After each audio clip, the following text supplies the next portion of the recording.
اعوذ باللہ من الشیطان الرجیم بسم اللہ الرحمن الرحیم رب اشرح لی صدری ویسر لی امری واحلل عقدۃ من لسانی یفقہوا قولی آمین۔ السلام علیکم ورحمۃ اللہ وبرکاتہ۔ آج ہم پارہ نمبر 28 شروع کرنے جا رہے ہیں، جس کی پہلی صورت ہے سورۃ المجادلہ یا مجادلہ، دونوں طرح سے اس کا نام موجود ہے۔ مجادلہ ہو تو اس کا مطلب ہے بحث و تکرار کرنا، اور مجادلہ تو اس کا معنی ہو جائے گا کہ وہ عورت جو بار بار تکرار کرنے والی ہے۔ تو اس میں وہ قصہ ہے کہ ان خاتون کا، ان صحابیہ کا ذکر ہے رضی اللہ تعالیٰ عنہما، کہ جن کے شوہر نے ان کے ساتھ زہار کیا۔ اب یہ زہار کیا ہے کہ یہ کہہ دینا ناراضگی میں کہ تیری پیٹھ جو ہے میری ماں جیسی ہے، تو اس چیز کو نا جو حرام، پھر وہ بہت بڑا معاملہ جو ہے وہ سمجھا جاتا تھا۔ اس واقعے کے ساتھ ہی پھر آپ صلی اللہ علیہ وسلم کے پاس وہ آئیں، فریاد لے کے فریاد کر رہی تھیں۔ اللہ تعالیٰ فرما رہے ہیں کہ وہ سن رہا تھا، اور پھر اللہ تعالیٰ نے اس کے جو یہ زہار کا ایک مسئلہ ہے اس کے بارے میں اللہ تعالیٰ نے آیات نازل فرمائی۔ شروع اللہ کے نام سے جو بڑا مہربان اور نہایت رحم کرنے والا ہے۔ اللہ نے سن لی اس عورت کی بات جو اپنے شوہر کے معاملے میں تم سے تکرار کر رہی ہے اور اللہ سے فریاد کیے جاتی ہے۔ اللہ تم دونوں کی گفتگو سن رہا ہے، وہ سب کچھ سننے والا اور دیکھنے والا ہے۔ سبحان اللہ، بے شک اللہ تعالیٰ مجھے اور آپ کو، ہم سب کی ایک ایک بات کو سننے والا بھی ہے اور دیکھنے والا بھی ہے، جاننے والا ہے۔ تم میں سے جو لوگ اپنی بیویوں سے زہار کرتے ہیں، ان کی بیویاں ان کے کہنے کی وجہ سے ان کی مائیں نہیں بن جاتی، جیسے کہ سورۃ احزاب میں منہ والے بیٹے کے بارے میں اللہ تعالیٰ نے جو ہے وہ آیات نازل فرمائی کہ وہ تمہارے حقیقی بیٹا نہیں بن جاتا، جو منہ سے زبانی جو تم بات کرتے ہو، رشتہ بناتے ہو۔ تو اس طرح تمہاری بیویاں جو تم اپنے منہ سے ان کو کہتے ہو کہ تم اس طرح میرے اوپر حرام ہو جیسے میری ماں کی پیٹھ یا میری ماں، ٹھیک ہے، تو اس طرح سے ان کی بیویاں ان کی مائیں نہیں ہیں، ان کی مائیں تو وہی ہیں جنہوں نے ان کو جنا ہے، حقیقی مائیں۔ یہ لوگ ایک سخت ناپسندیدہ اور جھوٹی بات کہتے ہیں، اور حقیقت یہ ہے کہ اللہ بڑا معاف کرنے والا اور درگزر فرمانے والا ہے۔ سبحان اللہ، بے شک جو لوگ اپنی بیویوں سے زہار کریں پھر اپنی اس بات سے رجوع کر لیں جو انہوں نے کہی تھی، تو قبل اس سے کہ دونوں ایک دوسرے کو ہاتھ لگائیں ایک غلام آزاد کرنا ہوگا۔ اس سے تم کو نصیحت کی جاتی ہے، اور جو کچھ تم کرتے ہو اللہ اس سے باخبر ہے۔ اور جو شخص غلام نہیں پائے تو وہ خود 2 مہینے کے پے در پہ روزے رکھے قبل اس کے کہ دونوں ایک دوسرے کو پھر ہاتھ لگائیں، اور جب اس پر بھی وہ قادر نہ ہو، یعنی صحت اس کا ساتھ نہیں دے رہی، غلام بھی اس کے پاس نہیں، پہلے غلام آزاد کرنا ہے، اگر وہ نہیں ہے تو 2 مہینے کے اوپر نیچے مسلسل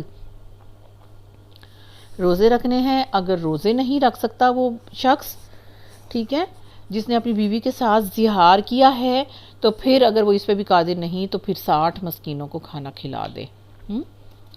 یہ حکم اس لیے دیا جاتا ہے کہ تم اللہ اور اس کے رسول صلی اللہ علیہ وسلم پر ایمان لاؤ۔ یہ اللہ کی مقرر کی ہوئی حدیں ہیں، اور کافروں کے لیے تو دردناک سزا ہے۔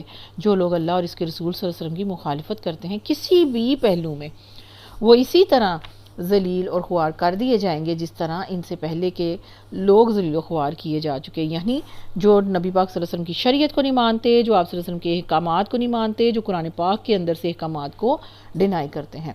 ہم نے صاف صاف آیات نازل کر دی ہیں، اور کافروں کے لیے، انکار کرنے والوں کے لیے، مشرکوں کے لیے ذلت کا عذاب ہے۔ اس دن یہ ذلت کا عذاب ہونا ہے جب اللہ ان سب کو پھر سے زندہ کر کے اٹھائے گا اور انہیں بتا دے گا کہ وہ کیا کچھ کر کے آئے ہیں، کیوں، کیسے، کیونکہ ان اللہ سمیع بصیر، کیونکہ اللہ تعالیٰ تو سب کو سننے والا، سب کو جاننے والا ہے، دیکھنے والا ہے۔ اللہ انہیں بتا دے گا کہ وہ کیا کچھ کر کے آئے ہیں۔ وہ بھول گئے ہیں، مگر اللہ نے ان کا سب کیا دھرا گن گن کر محفوظ کر رکھا ہے، اور اللہ ایک ایک چیز پر شاہد ہے، گواہ ہے۔ وہ بھول گئے ہیں، ہاں، کس چیز کو؟ ایک تو اللہ تعالیٰ کے محاسبے کو، قیامت کے دن کو، اور دوبارہ زندہ کر کے کھڑے ہونا، اللہ تعالیٰ کے سامنے اپنا حساب کتاب پیش کرنا، سوالات کا جواب دینا، اس دن کو بھول گئے ہیں، غفلت میں پڑ گئے ہیں۔ اور اس کے علاوہ یہ کہ وہ اس بات کو بھول گئے ہیں کہ انہوں نے کل کیا عمل کیے تھے، پیچھے گزری ہوئی زندگی میں کون سے نیک عمل کیے اب تک، اور کون سی خرابیاں کی ہیں۔ اللہ تعالیٰ سب کچھ اس کا جو ہم سب کا ہی کیا دھرا اللہ تعالیٰ نے گن گن کے محفوظ رکھا ہے، اور اللہ ایک ایک چیز پر خود گواہ ہے۔ واللہ علی کل شیء شہید۔ آیت نمبر 6۔ آگے آیت نمبر 7 میں اللہ تعالیٰ فرما رہے ہیں الم تری ان اللہ یعلم ما فی السماوات و ما فی الارض، کیا تم کو خبر نہیں ہے کہ زمین اور آسمانوں کی ہر چیز کا اللہ کو علم ہے؟ کبھی ایسا نہیں ہوتا کہ تین آدمیوں میں کوئی سرگوشی ہو، تین آدمیوں میں کوئی سرگوشی ہو اور ان کے درمیان چوتھا اللہ نہ ہو، یا 5 آدمیوں میں سرگوشی ہو اور ان کے اندر چھٹا اللہ نہ ہو۔ یہ نہیں ہو سکتا۔ خفیہ بات کرنے والے خواہ اس سے کم ہوں، یعنی 3 سے بھی کم ہوں، یا 2 سے بھی کم ہوں، یا اکیلا ایک ہو، خواہ اس سے کم ہوں یا زیادہ ہوں، جہاں کہیں بھی وہ ہوں اللہ ان کے ساتھ ہی ہوتا ہے۔ سبحان اللہ۔ پھر قیامت کے روز وہ ان کو بتا دے گا کہ انہوں نے کیا کچھ کیا ہے۔ اللہ ہر چیز کا علم رکھتا ہے۔ کیا تم نے دیکھا نہیں ان لوگوں کو جنہیں سرگوشیاں کرنے سے منع کر دیا گیا تھا، پھر بھی وہ وہی حرکت کیے جاتے ہیں؟ کون؟ منافق۔ پیارے نبی صلی اللہ علیہ وسلم کی محفلوں میں، مجلسوں میں، ٹھیک ہے، کیا کرتے تھے؟ سر جوڑ کے اور باتیں کرتے تھے، اور صحابہ کو دیکھ دیکھ کے، یعنی اس انداز میں باتیں کرتے تھے، اور ان کو پھر منع بھی کیا گیا۔ لیکن اللہ تعالیٰ کیا فرما رہے ہیں؟ کیا تم نے دیکھا نہیں ان لوگوں کو جنہیں سرگوشیاں کرنے سے منع کیا گیا تھا، پھر بھی وہ وہی حرکت کیے جاتے ہیں جس سے انہیں منع کیا گیا تھا؟ یہ لوگ چھپ چھپ کر آپس میں گناہ اور زیادتی اور رسول اللہ صلی اللہ علیہ وسلم کی نافرمانی کی باتیں کرتے ہیں، اور جب تمہارے پاس آتے ہیں تو تمہیں اس طریقے سے سلام کرتے ہیں جس طرح اللہ نے تم پر سلام نہیں کیا ہے، یعنی ان الفاظ کو بدلتے ہیں۔ یہ یہودیوں کا اور منافقین کا مشترک رویہ اسی طرح سے تھا۔ متعدد روایات میں یہ بات آتی ہے کہ کچھ یہودی نبی پاک صلی اللہ علیہ وسلم کی خدمت میں پیش ہوئے، حاضر ہوئے، اور انہوں نے السلام علیکہ یا ابا قاسم کہا، یعنی السلام علیکہ کا تلفظ کچھ اس انداز سے کیا کہ سننے والا سمجھے کہ سلام کہا ہے، مگر دراصل انہوں نے سام کہا تھا، جس کے معنی ہوتے ہیں موت کے۔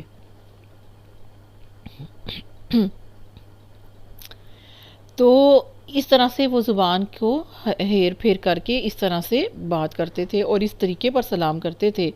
آیت نمبر 8 کے حوالے سے اللہ تعالیٰ اس پہ ترجمے میں ہے کہ جس طرح اللہ نے تم پر سلام نہیں کیا، اور اپنے دلوں میں کہتے ہیں کہ ہماری ان باتوں پر اللہ ہمیں عذاب کیوں نہیں دیتا، یعنی دل کے اندر دیکھیں اب کھوٹ کیا ہے کہ اللہ تو جانتا ہے لیکن عذاب کیوں نہیں دیتا۔ ان کے لیے جہنم ہی کافی ہے، اسی کا وہ ایندھن بنیں گے، بڑا ہی برا انجام ہے ان کا۔ اے لوگوں جو ایمان لائے ہو، جب تم آپس میں پوشیدہ بات کرو نا، علیحدگی میں ہو کہ تمہیں کوئی بات کرنے کی ضرورت پیش آ جائے، تو گناہ اور زیادتی اور رسول اللہ صلی اللہ علیہ وسلم کی نافرمانی کی باتیں نہیں کیا کرو، بلکہ نیکی کی اور تقوی کی باتیں کیا کرو، اور اس خدا سے ڈرتے رہو جس کے حضور تمہیں حشر میں پیش ہونا ہے۔ اب ایمان والوں کو بتایا گیا ہے کہ تم وہ روش نہ اختیار کرنا جو منافق اور کافر اور مشرک کر رہے ہیں، اہل کتاب کر رہے ہیں۔ تم ایسے سر جوڑ کے الگ نہ ہونا آپس میں، اگر بات کرنی ہے پوشیدہ تو گناہ زیادتی کی اور پیارے نبی صلی اللہ علیہ وسلم کی نافرمانی کی باتیں نہ کرنا، بلکہ نیکی اور تقوی کی باتیں کرو، اور اس خدا سے ڈرو جس کے حضور تمہیں حشر میں پیش ہونا ہے۔ کانا پھوسی تو ایک شیطان کا کام ہے، اور وہ اس لیے کی جاتی ہے کہ ایمان لانے والے لوگ اس جو کانوں میں باتیں کرنا ہے، سروں کو جوڑ کے اس سے رنجیدہ ہو جائیں۔ تو یہ بہت احتیاط سے کرنے والا، یا مطلب کو ضرورت پیش آ جائے تو پھر خیال رکھیں کہ اللہ کے سامنے حشر میں پیش ہونا ہے۔ اور پیچھے کہا کہ 1 3 ہوں یا 5 ہوں یا 7 ہوں یا ان سے کم ہوں، تو پھر بھی اللہ تعالیٰ ہر کسی کے ساتھ ہے اور ہر چھپی ہوئی بات سنتا ہے اور عمل دیکھتا ہے۔ تو ایمان لانے والے لوگ اس سے رنجیدہ ہوں، اس لیے وہ آپس میں جوڑ کے جو ہے نا ساتھ جوڑ کے باتیں کرتے ہیں، حالانکہ بے اذن خدا وہ انہیں کچھ بھی نقصان نہیں پہنچا سکتی، یعنی اللہ کا اذن نہ ہو تو ان کی سر جوڑ کے ان کی کوئی بھی مشاورت ہو، کوئی بھی گناہ کی بات ہو، زیادتی کے کوئی پروگرام ہو، کوئی بھی مسلمانوں کا، ایمان والوں کا نقصان نہیں پہنچا سکتی، اور مومنوں کو اللہ ہی پر بھروسہ رکھنا چاہیے۔ یعنی اگر ایسا معاملہ پیش آ جائے تو مومنوں کو بتایا گیا ہے کہ آپ اللہ پہ بھروسہ کریں اور دل رنجیدہ نہ ہوں. آپ کو کوئی نقصان نہیں پہنچے گا، بس اتنا ہی جتنا کوئی اللہ نے لکھا ہوگا تب پہنچے گا، اور اگر اللہ نے نہیں لکھا تو کوئی نقصان تمہیں ان کی سرگوشیوں کی وجہ سے، زیادتیوں کی وجہ سے، ان کی گناہوں کی باتوں کی وجہ سے تمہیں کوئی نقصان نہیں پہنچے گا. یا ایھا الذین آمنوا اذا قیل لکم تفسحوا فی المجالس فافسحوا یفسح اللہ لکم. اے لوگو جو ایمان لائے ہو، جب تم سے کہا جائے کہ اپنی مجلسوں میں کشادگی پیدا کر دیا کرو تو جگہ کو کشادہ کر دیا کرو، کھول دیا کرو جگہ کو چھوڑا کرو. اگر کہا جائے اٹھ جاؤ، اللہ تمہیں کشادگی بخشے گا. یعنی پیارے نبی صلی اللہ علیہ وسلم کے پاس سب کو بیٹھنے کا، سب سے آگے ہو کے بیٹھنے کا، اور یہی بس ایک اشتیاق ہوتا تھا، شوق ہوتا تھا، لگن ہوتی تھی، یعنی دل کی خواہش ہوتی تھی. لیکن اگر اسی دوران اگر جگہ کو تنگ پڑ گئی ہے اور اگر کہا جا رہا ہے کہ ہٹ جاؤ یا پیچھے ہو جاؤ، یا بعض دفعہ کہا جاتا ہے کہ اس جگہ سے اٹھ کے آپ ادھر بیٹھ جائیں، ٹھیک ہے، تو اٹھ جایا کرو، کشادگی پیدا کر لیا کرو، اللہ تمہیں کشادگی بخشے گا. ٹھیک ہے، تو ایک تہذیب بتائی جا رہی ہے کہ زبردستی جو ہے گھس کے پھلانگ کے اس طرح سے بیٹھنا جو ہے نا، یہ درست بات نہیں ہے، یہ کوئی طریقے کی بات نہیں ہے. تو ایک دوسرے کے لیے جگہ کو چھوڑ دینا چاہیے. اور پھر اگر کسی ایک حدیث میں یہ بھی آیا ہے کہ کسی شخص کے لیے یہ حلال ہی نہیں ہے کہ دو آدمیوں کے درمیان ان دونوں کی اجازت کے بغیر ہی دھس کے بیٹھ جائے. تو یہ بڑی خوبصورت سا ایک انداز، ایک طریقہ، یعنی جہاں جگہ ملے بیٹھ جایا کرو، کشادگی پیدا کیا کرو. اور اگر مجلس میں، محفل میں تمہیں کہہ دیا جائے کہ اٹھ کے تھوڑی سی جگہ کھول دو یا جگہ تبدیل کر لو تو اٹھ جایا کرو. بدلے میں تمہیں کیا ہوگا؟ اللہ تمہیں کشادگی بخشے گا. سبحان اللہ. اور جب تم سے یہ کہا جائے کہ اٹھ جاؤ تو پھر اپنی جگہ سے اٹھ جایا کرو. تم میں سے جو لوگ ایمان رکھنے والے ہیں اور جن کو علم بخشا گیا ہے، اللہ ان کو بلند درجے عطا فرمائے گا، اور جو کچھ تم کرتے ہو اللہ کو اس کی خبر ہے.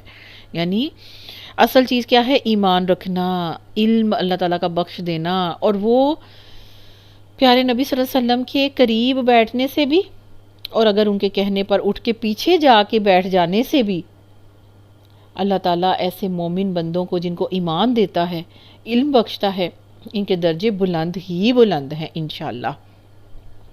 سبحان اللہ. واللہ بما تعملون خبیر. آیت نمبر 12 میں اللہ فرما رہے ہیں، یا ایھا الذین آمنوا اذا ناجیتم الرسول فقدموا بین یدی نجواکم صدقہ ذلک خیر لکم واطہر فإن لم تجدوا فإن اللہ غفور رحیم.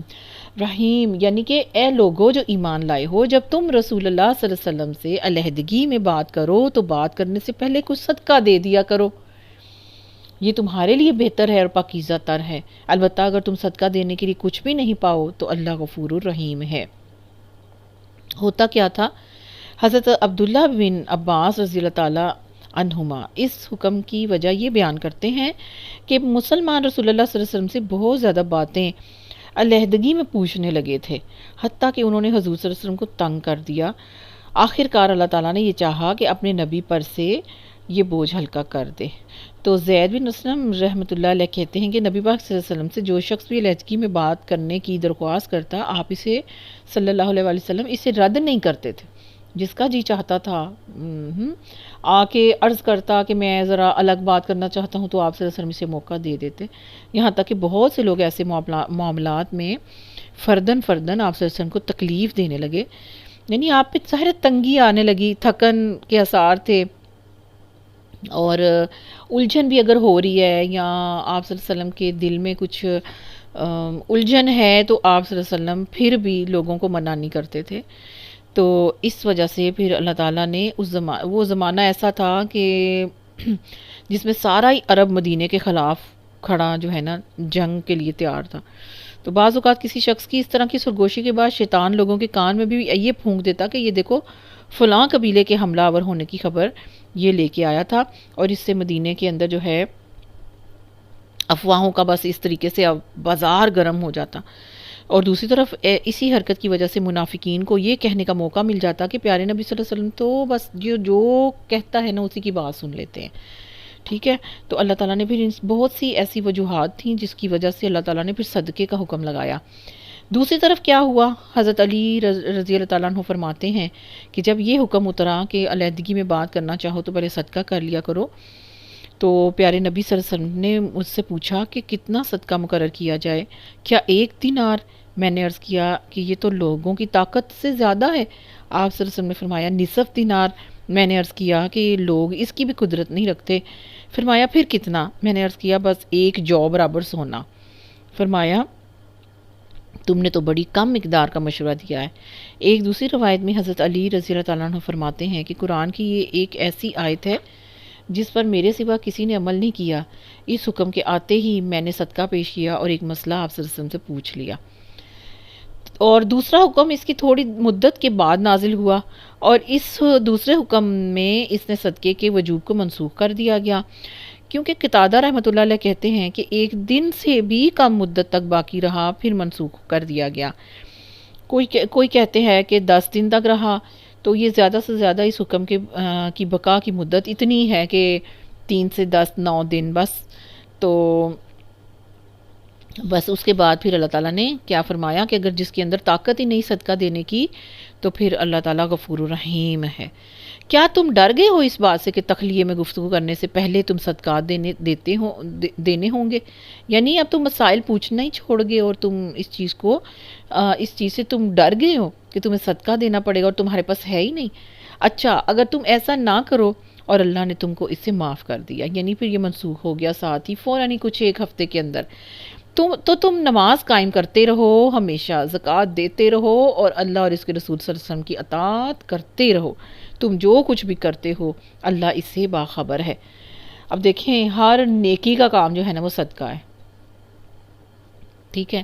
اطاعت رسول صلی اللہ علیہ وسلم کرو، اللہ کی اطاعت کرو، زکوٰۃ دیتے رہو، سب صدقہ ہے، نماز قائم کرو، سب صدقہ ہے، ٹھیک ہے، ساری نیکی کے کام ہیں۔ الم تر الی الذین تولوا قوما غضب اللہ علیہم، کیا تم نے دیکھا نہیں ان لوگوں کو جنہوں نے دوست بنایا ہے ایک ایسے گروہ کو جو اللہ کا مغضوب ہے؟ مدینے کے یہودیوں کی طرف جنہیں منافقین نے دوست بنا رکھا تھا، اس کی طرف یہاں آیت نمبر 14 میں اشارہ ہے۔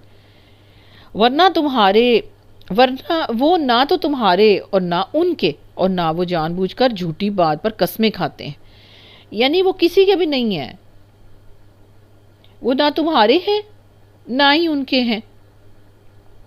منافق جو ہیں وہ نہ مسلمانوں کے ہیں نہ یہودیوں کے ہیں، اور وہ جان بوجھ کے دونوں سائیڈوں پہ جھوٹی قسمیں کھاتے ہیں۔ اللہ نے ان کے لیے سخت عذاب مہیا کر رکھا ہے، بڑے ہی برے کرتوت ہیں جو وہ کر رہے ہیں۔ انہوں نے اپنی قسموں کو ڈھال بنا رکھا ہے جس کی آڑ میں وہ اللہ کی راہ سے لوگوں کو روکتے ہیں۔ اس پر ان کے لیے ذلت کا عذاب ہے۔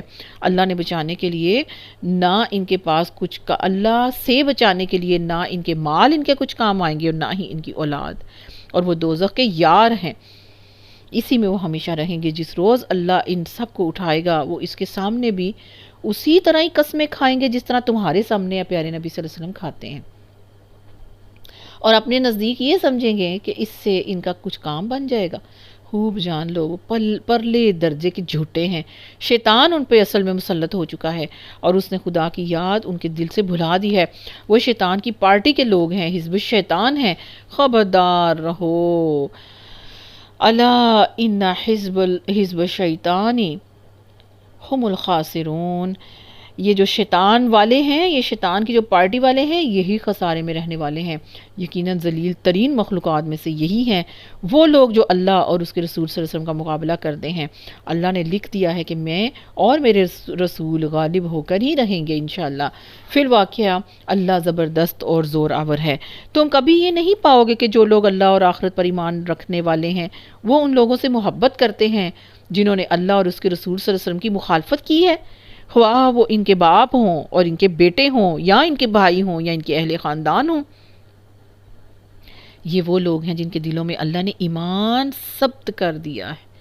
اولئک کتب فی قلوبہم الایمان وایدہم بروح منہ، ایک ایسی اپنی طرف سے ایک ایسی روح ان کو عطا کی، ایسی قوت ان کو عطا کی، ایسی اللہ تعالیٰ نے قوت ایمانی ان کو بخشی ہے وَيُدْخِلُهُمْ جَنَّاتٍ تَجْرِي مِن تَحْتِهَا الْأَنْهَارُ خَالِدِينَ فِيهَا رَضِيَ اللَّهُ عَنْهُمْ وَرَضُوا عَنْهُ أُولَئِكَ حِزْبُ اللَّهِ أَلَا إِنَّ حِزْبَ اللَّهِ هُمُ الْمُفْلِحُونَ۔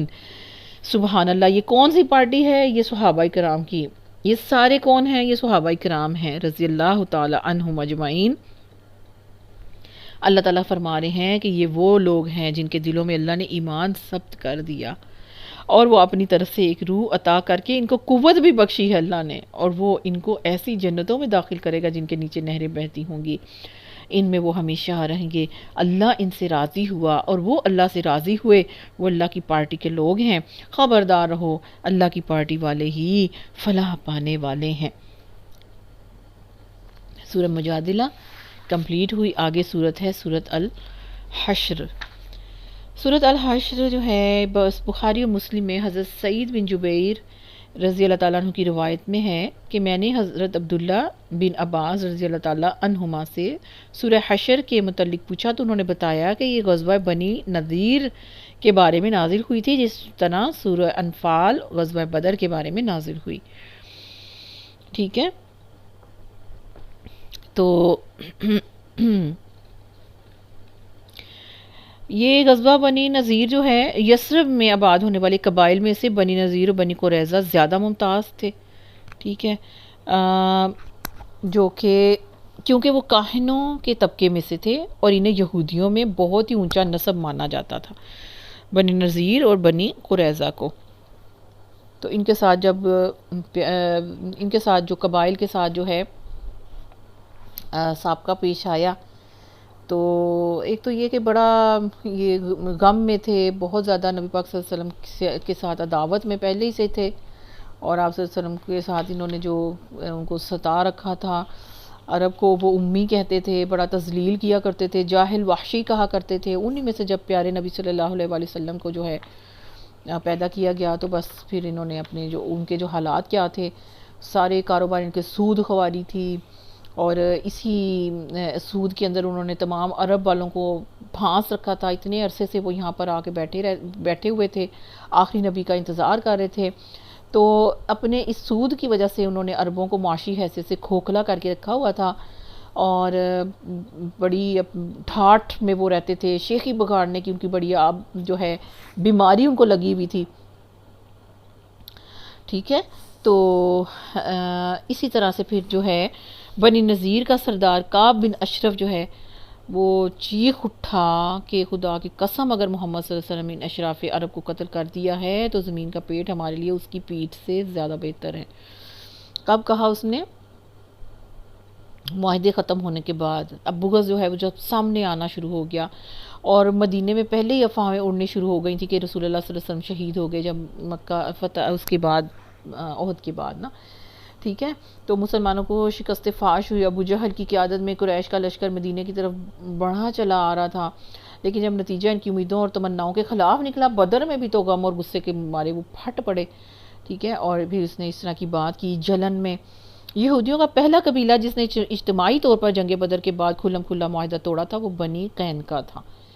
ٹھیک ہے، تو یہ پیچھے کی ایک جو ہے نا صورتحال ہے۔ اس صورت کا جو موضوع ٹاپک ہے جنگ بنی نذیر پر تبصرہ ہے، اور اس کے جو واقعات ہیں جو یہودیوں کے ساری کارستانیاں ہیں، ٹھیک ہے، اس کے اندر یہ سب کچھ ہے۔ بسم اللہ الرحمن الرحیم، شروع اللہ کے نام سے جو بڑا مہربان اور نہایت رحم کرنے والا ہے۔ سبح للہ ما فی السماوات و ما فی الارض وہو العزیز الحکیم۔ اللہ ہی کی تسبیح ہے، ہر اس چیز نے اس تسبیح کی ہے، ہر اس چیز نے جو آسمان اور زمین میں ہے، اور وہی غالب ہے اور حکیم ہے۔ وہی ہے جس نے اہل کتاب کافروں کو پہلے ہی حملے میں ان کے گھروں سے باہر نکال دیا۔ یہ ایک گروہ کے نزدیک اس سے مراد بنی نذیر ہے جو مدینے سے اخراج ہے، اور اس کو ان کا پہلا حشر اس لیے کہا گیا ہے کہ دوسرا حشر جو ہے حضرت عمر رضی اللہ تعالیٰ عنہ کے زمانے میں ہوا، جب یہود و نصارہ کو جزیرہ عرب سے ہی نکال باہر کیا گیا، اور آخری حشر جو ہے قیامت کے روز ہوگا۔ ٹھیک ہے، وہی ہے جس نے اہل کتاب کافروں کو پہلے ہی حملے میں ان کے گھروں سے باہر نکالا۔ تمہیں ہرگز یہ گمان نہیں تھا کہ وہ نکل جائیں گے، اور وہ بھی یہ سمجھے بیٹھے تھے کہ ان کی یہ گھڑیاں، ان کے یہ قلعے انہیں اللہ کی پکڑ سے بچا لیں گے، مگر اللہ ایسے رخ سے ان پر آیا جدھر ان کا خیال بھی نہیں تھا۔ اس نے ان کے دلوں میں رعب ڈال دیا۔ نتیجہ یہ ہوا کہ وہ خود اپنے ہاتھوں سے بھی اپنے گھروں کو برباد کر رہے تھے اور مومنوں کے ہاتھوں بھی برباد کروا ہی رہے تھے۔ بس عبرت حاصل کرو اے دیدہ بینا رکھنے والو، اگر اللہ نے ان کے حق میں جلاوطنی نہ لکھ دی ہوتی تو دنیا میں ہی وہ انہیں عذاب دے ڈالتا، ان یہودیوں کو، اور آخرت میں تو ان کے لیے دوزخ کا عذاب ہی ہے۔ یہ سب کچھ اس لیے ہوا ہے کہ انہوں نے تو اللہ اور رسول صلی اللہ علیہ وسلم کا مقابلہ کیا، اور جو بھی اللہ کے مقابلہ کرے گا، اس کے رسول کا مقابلہ کرے گا، اللہ اس کو سزا دینے میں بڑا ہی سخت ہے۔ تم لوگوں نے کھجوروں کے جو درخت کاٹے یا جن کو اپنی جڑوں پر کھڑا رہنے دیا، یہ سب اللہ ہی کے اذن سے تھا۔ یہ اشارہ آ گیا ہے محاسبہ جب کیا بنی نذیر کی بستی کا اطراف میں بہت سے نخلستان تھے، کھجوروں کے درخت تھے، تو انہوں نے اس پر بھی واویلا مچانا شروع کر دیا، باتیں کسنی شروع کر دی۔ تو اللہ تعالیٰ نے آیت اتاری کہ تم لوگوں نے جو کھجوروں کے درختوں کو کاٹا ہے اور جو اپنی جڑوں پہ کھڑا رہنے دیا ہے، یہ سب اللہ کے حکم سے ہی تھا، اور اللہ نے یہ اذن اس لیے دیا تاکہ فاسقوں کو ذلیل و خوار کر دے۔ اور جو مال اللہ نے ان کے قبضے سے نکال کر اپنے رسول صلی اللہ علیہ وسلم کی طرف پلٹا دیے، وہ ایسے مال نہیں ہیں جن پر تم نے اپنے گھوڑے چلائے ہوں اور اونٹ دوڑائے ہوں، بلکہ اللہ اپنے رسولوں کو جس پر چاہتا ہے، جس مال پر، جس زمین پر چاہتا ہے تسلط عطا فرماتا ہے۔ جنگ کی بھی نوبت نہ آئی، جلا وطن ہو گئے، اور جو سارا کچھ وہ چھوڑ کے گئے، بہت کچھ انہوں نے اپنے گھروں کا بھی خود ہی اکھاڑ دیا تاکہ ان کے بھی کچھ کام کا نہ رہے مسلمانوں کے، اور پھر بہت سا مال غنیمت بھی ان کے ہاتھ میں آیا، اور جو کچھ لے کے جا سکتے تھے وہ لے گئے، اور بہت مال پیارے نبی صلی اللہ علیہ وسلم اور جو ہے جماعت اسلامی کے ہاتھ میں آیا۔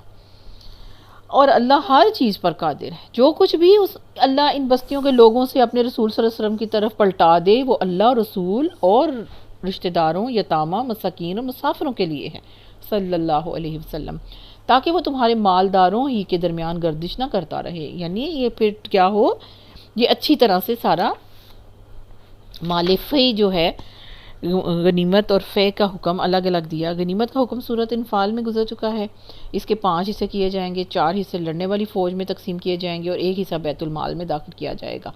اور فے کا حکم یہ ہے کہ اسے فوج میں تقسیم نہیں کیا جائے گا، بلکہ وہ پوری کی پوری ان مصارف کے لیے مخصوص کر دی جائے گی جو اللہ تعالیٰ نے یہاں پہ اللہ، رسول اللہ صلی اللہ علیہ وسلم، رشتہ دار، یتامہ، مساکین، مسافروں کے لیے، تاکہ وہ تمہارے مالداروں ہی کے درمیان گردش نہ کرتا رہے۔ اور کس کے طرف جائے؟ جو کچھ رسول صلی اللہ علیہ وسلم تمہیں دیں، جتنا دیں وہ تم لے لو، اور جس چیز سے وہ تم کو روک دیں اس سے رک جاؤ۔ یہی تو وہ بات ہے جو سوال اٹھاتے ہیں کہ قرآن پاک میں یہ حکم کہاں لکھا ہے، اس چیز سے نبی پاک صلی اللہ علیہ وسلم نے کہاں فرمایا ہے۔ یہ تو آپ حدیث کو چھوڑیں، آپ ہمیں قرآن سے بات بتائیں کہ قرآن میں کہاں لکھا ہے کہ اللہ تعالیٰ کے پیارے نبی صلی اللہ علیہ وسلم نے یا اللہ نے کوئی ایسا حکم دیا ہے۔ تو یہ اس ہر بات کا جواب یہی ہے، وَمَا آتَاكُمُ الرَّسُولُ وَمَا آتَاكُمُ الرَّسُولُ فَخُذُوهُ وَمَا نَهَاكُمْ عَنْهُ فَانْتَهُوا، کہ ایک ایک لفظ کو تم جان لو، الگ الگ سمجھ لو۔ وما، اور جو کچھ بھی، آتاکم الرسول، عطا کریں، دیں، حکم دیں، مال دیں، چیز دیں، جیسے بھی حکم دیں رسول اللہ صلی اللہ علیہ وسلم، فاپس خذوہ، اس کو پکڑ لو، اس کو لے لو، اس پہ عمل کرو۔ وما، اور جو چیز بھی نہاکم، تمہیں منع کریں، روک دیں تم کو، وما نہاکم، جس چیز سے، جس بات سے، جس عمل سے، جس کام سے وہ روک دیں، عنہ فانتہو، پس تم اس سے رک جاؤ، چھوڑ دو اس کو، واتقوا اللہ، اور اللہ سے ڈرو، ان اللہ شدید العقاب، اللہ سخت سزا دینے والا ہے جو پیارے نبی صلی اللہ علیہ وسلم کی بات کو نہیں مانے گا۔ ان اللہ شدید العقاب، جیسے دیکھیں مجھے ایک دم سے جو یاد آیا نا، وہ سب سے جو بات ہے کہ ایک مسجد نبوی میں،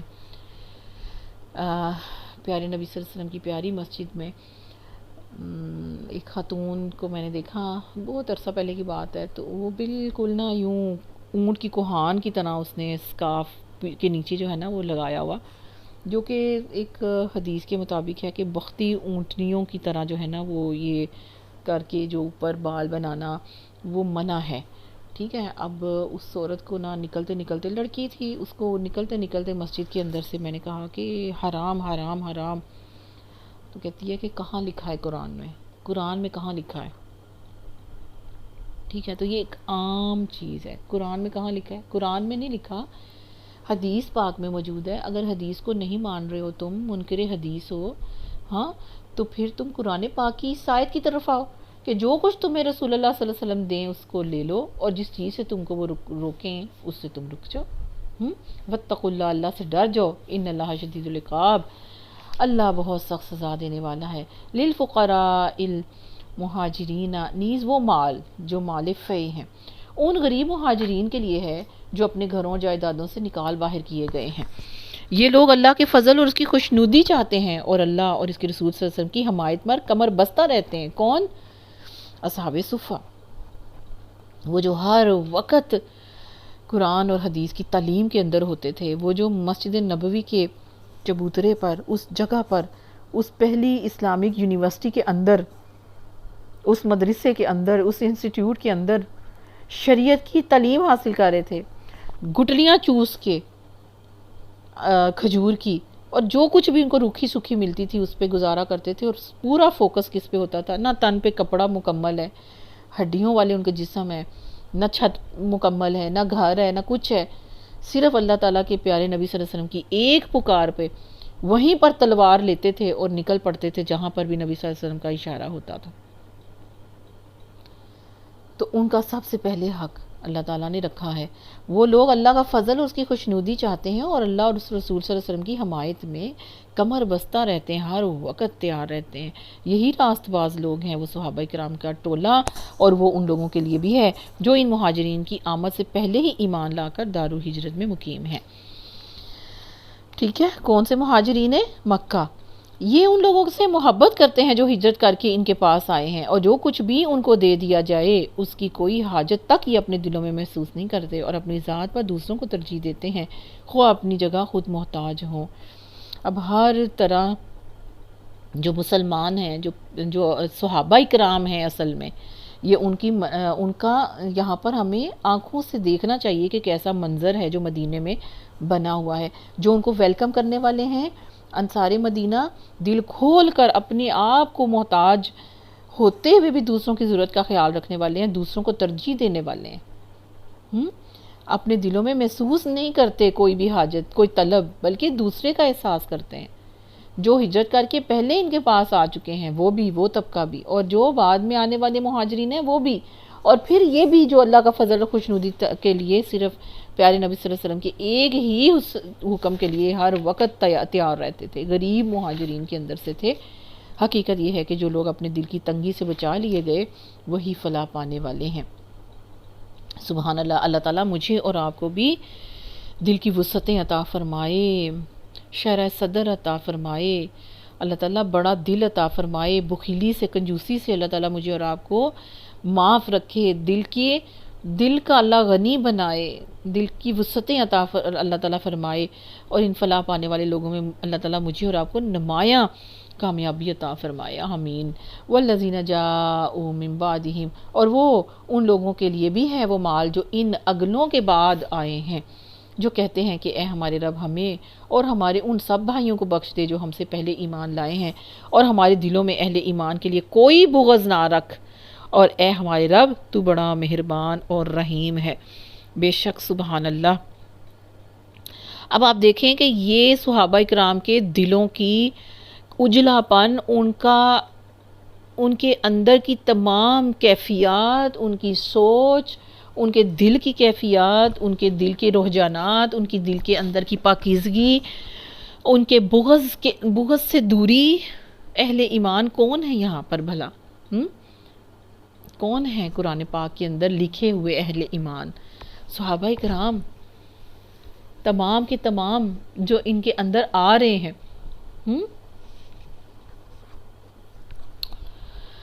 اللہ اکبر کبیرہ۔ اور یہ دیکھیں کہ نبی پاک صلی اللہ علیہ وسلم کے تربیت کیے ہوئے یہ صحابہ کرام آپس میں کسی قسم کا بغض ان کے دلوں میں نہیں ہے. اور یہ درس ہے آئندہ لوگوں کے لیے بھی، مسلمانوں کے لیے، کہ آپس میں ان کا رشتہ جڑا ہوا ہو، کوئی بغض آپس میں نہ ہو. مسلمانوں کو جس رشتے نے ایک دوسرے سے جوڑا ہوا ہے وہ سب رشتوں سے بہت اوپر ہے. اور آپ دیکھیں کہ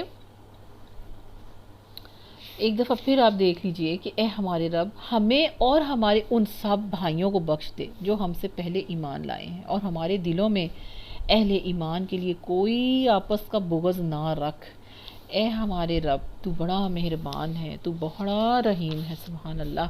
تم نے دیکھا نہیں ان لوگوں کو جنہوں نے منافقت کی روش اختیار کی ہے، یہ اپنے کافر اہل کتاب بھائیوں سے کہتے ہیں اگر تمہیں نکالا گیا تو ہم تمہارے ساتھ نکلیں گے اور تمہارے معاملے میں ہم کسی کی بات ہرگز نہیں مانیں گے.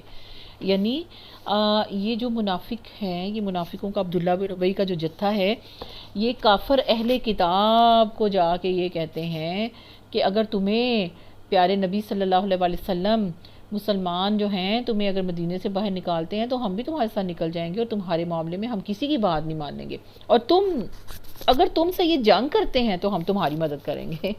مگر اللہ گواہ ہے کہ یہ لوگ قطعی جھوٹے ہیں. یعنی کہ یہ دونوں سائیڈ سے جھوٹے تھے. یہودیوں کے ساتھ بھی جھوٹ بولتے تھے عبداللہ بن ابی اور اس کا جتھا، اور پیارے نبی صلی اللہ علیہ وسلم کے ساتھ مسلمانوں کے ساتھ بھی جھوٹ ہی بولتے تھے. اللہ کہتے ہیں یہ قطعی جھوٹے ہیں.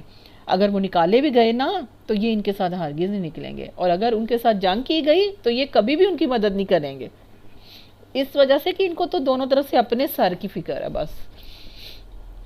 اور اگر یہ ان کی مدد کریں گے بھی تو پیٹھ پھیر جائیں گے اور پھر کہیں سے کوئی مدد نہیں پائیں گے. یعنی کہ یہ جب مدد کریں گے بھی پھر بھی ان کا پورا کام نہیں کریں گے، ان کے ساتھ فراڈ ہی کریں گے. ان کے دلوں میں اللہ سے بڑھ کر تمہارا خوف موجود ہے کہ کہیں ادھر سے مار نہ پڑ جائے مسلمانوں سے، اور اگر مسلمانوں کا ساتھ دیتے ہیں تو ان کو فکر ہے کہ کہیں اہل کتاب سے مار نہ پڑ جائے، اس لیے کہ یہ ایسے لوگ ہیں جو سمجھ بوجھ ہی نہیں رکھتے. یہ کبھی اکٹھے ہو کر کھلے میدان میں تمہارا مقابلہ نہیں کریں گے. اہل کتاب لڑیں گے بھی تو قلعہ بند بستیوں میں بیٹھ کر ہی لڑیں گے، یا دیواروں کے پیچھے چھپ چھپ کر لڑیں گے. یہ آپس کی مخالفت میں بڑے سخت ہیں. آپس کی مخالفت یعنی آپس میں بھی عیسائی اور یہودی پھٹے پڑے ہیں، بڑے سخت مخالف ہیں. تم انہیں اکٹھا سمجھتے ہو مگر ان کے دل ایک دوسرے سے پھٹے ہوئے ہیں. اسی طرح سے نا کہ آپ دیکھیں نا، وہ کہتے تھے عیسائی یہودیوں کہتے ہیں کہ کوئی جنت میں نہیں جائے گا، کوئی حق پہ نہیں ہے، لیکن صرف یہودی کہتے ہیں کہ یہودی صحیح راہ پہ ہیں، عیسائی نہیں ہیں، اور عیسائی کہتے ہیں کہ عیسائی صحیح راہ پہ ہیں، یہودی نہیں ہیں. تو آپس میں اکٹھے ہیں نہیں ہیں، یہ ایک دوسرے سے پھٹے ہوئے دل ہیں ان کے. ان کا حال یہ ہے، ان کا یہ حال اس لیے ہے کہ یہ بے عقل لوگ ہیں. لا یعقلون. یہ انہی لوگوں کی مانند ہیں جو ان سے تھوڑی سی مدت پہلے اپنے کیے کا مزہ چکھ چکے ہیں. مطلب کیا ہے؟ کفار قریش اور بنی قینقاع کی طرف ہے، جو اپنی کثرت کی تعداد کی وجہ سے اپنے ساز و سامان کے باوجود انہی کمزوریوں کے باعث مسلمانوں کی مٹھی بھر بے ساز و سامان جماع سے شکست کھا چکے ہیں. تو یہ اسی طرح ہیں، یہ تھوڑی مدت پہلے جو مزہ چکھ چکے ہیں انہی کی طرح کے یہ لوگ بھی ہیں. ان کے لیے بھی دردناک عذاب تیار ہے. وَلَهُمْ عَذَابٌ عَلِيمٌ. ان کی مثال شیطان کی سی ہے کہ پہلے وہ انسان سے کہتا ہے کہ کفر کر، اور جب انسان کفر کر بیٹھتا ہے تو وہ کہتا ہے کہ میں تجھ سے بری ذمہ ہوں. یعنی یہ منافق جو ہے یہ ایسے شیطان ہے، اس طرح شیطان کی طرح ہے جیسے وہ پہلے شیطان انسان کو ورگلاتا ہے، کہتا ہے کفر کر، اور جب انسان کفر کر بیٹھتا ہے، اللہ کی انکار کرتا ہے، تو وہ کہتا ہے کہ میں تو تجھ سے بری ذمہ ہوں، مجھے تو اللہ رب العالمین سے ڈر لگتا ہے. پھر دونوں کا انجام یہی ہونا ہے کہ ہمیشہ کے لیے جہنم میں جائیں، اور ظالموں کی یہی سزا ہے. استغفر اللہ ربی. سورہ حشر آیت نمبر 17. آگے آیت نمبر 18 آخری جو آیات ہیں بڑے ہی خوبصورت، کہ اے لوگو یا ایھا الذین آمنوا اتقوا اللہ ولتنظر نفس ما قدمت لغد. اے لوگو جو ایمان لائے ہو، اللہ سے ڈرو اور ہر شخص یہ دیکھے کہ اس نے کل کے لیے کیا سامان کیا ہے، کیا تیاری کی ہے. اللہ سے ڈرتے رہو، اللہ یقیناً تمہارے ان سب اعمال سے باخبر ہے جو تم کرتے ہو. اب دیکھیں کہ کل کی کیا تیاری کی ہے. میں اور آپ، میرے اور آپ سے یہ سوال ہے، اے لوگو جو ایمان لائے ہو، کیا تیاری کی ہے تم نے کل کی، حشر کے دن کے لیے، قبر کے لیے، آخرت کے لیے، اللہ تعالیٰ کے سامنے کھڑے ہونے کے لیے تم نے کیا تیاری کی ہے؟ اللہ سے ڈرو، اللہ یقیناً تمہارے ان سب اعمال سے باخبر ہے جو تم کرتے رہے ہو۔ ان لوگوں کی طرح نہ ہو جاؤ جو اللہ کو بھول گئے، تو اللہ نے انہیں خود اپنا نفس بھی بھلا دیا، یعنی اتنے پاگل ہو گئے کہ اللہ کو ہی بھول بیٹھے ہیں کہ اللہ کے سامنے بھی کھڑے ہونا ہے، اس کے سامنے پیش ہونا ہے، اپنا نفس ہی بھلا دیا انہوں نے۔ یہی لوگ فاسق ہیں، اور دوزخ میں جانے والے اور جنت میں جانے والے کبھی بھی ایک جیسے نہیں ہو سکتے۔ جنت میں جانے والے ہی اصل میں کامیاب ہیں۔ یعنی تم دیکھو کہ کیا تم نے جنت کی تیاری کر لی ہے؟ میرے اور آپ کے آج کے اعمال جو ہیں، کیا وہ کل جنت کی تیاری کے لیے کافی ہیں؟ کیا ہمارے اعمال جنت کے راستے پر چلنے والے ہیں؟ کویسچن ہے۔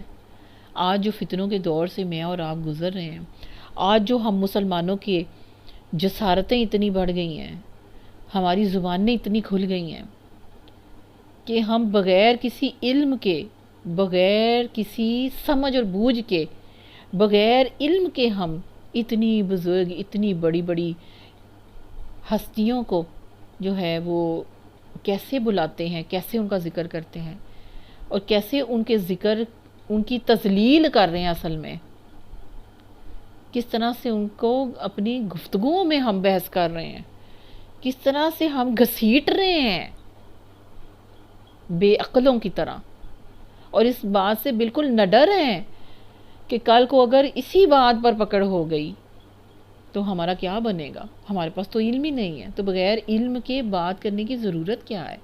ہاں، اہل علم کے ساتھ آپ جڑے ہیں، اہل علم کی بات آپ آگے پہنچا رہے ہیں، اہل علم سے اتھینٹک چیز آپ آگے خیر کے کاموں میں آگے بڑھ کے اس کو شیئر کر رہے ہیں، تو وہ الگ بات ہے۔ لیکن ایسے سنی سنائی فتنوں کے اندر آ کے، کیا جنت میں جانے کے اعمال یہی ہے؟ کیا ہم اللہ سے بے پرواہ ہو گئے ہیں؟ اللہ کہتے ہیں مسلمانوں تم ان لوگوں کی طرح نہ ہو جانا جو اللہ کو بھول گئے ہیں کہ اللہ کے سامنے کھڑے ہو کے حساب دینا ہے۔ اگر بھول گئے ہیں تو پھر اللہ نے بھی انہیں خود اپنے نفس سے بھلا دیا، وہ جان ہی نہیں رہے کہ ان کے ساتھ وہ کتنے فتنے میں پڑ گئے ہیں۔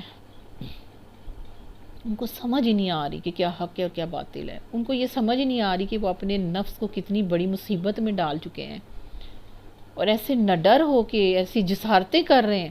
اللہ کہتے ہیں یہ لوگ فاسق ہیں جن کو اللہ ہی یاد نہیں رہا۔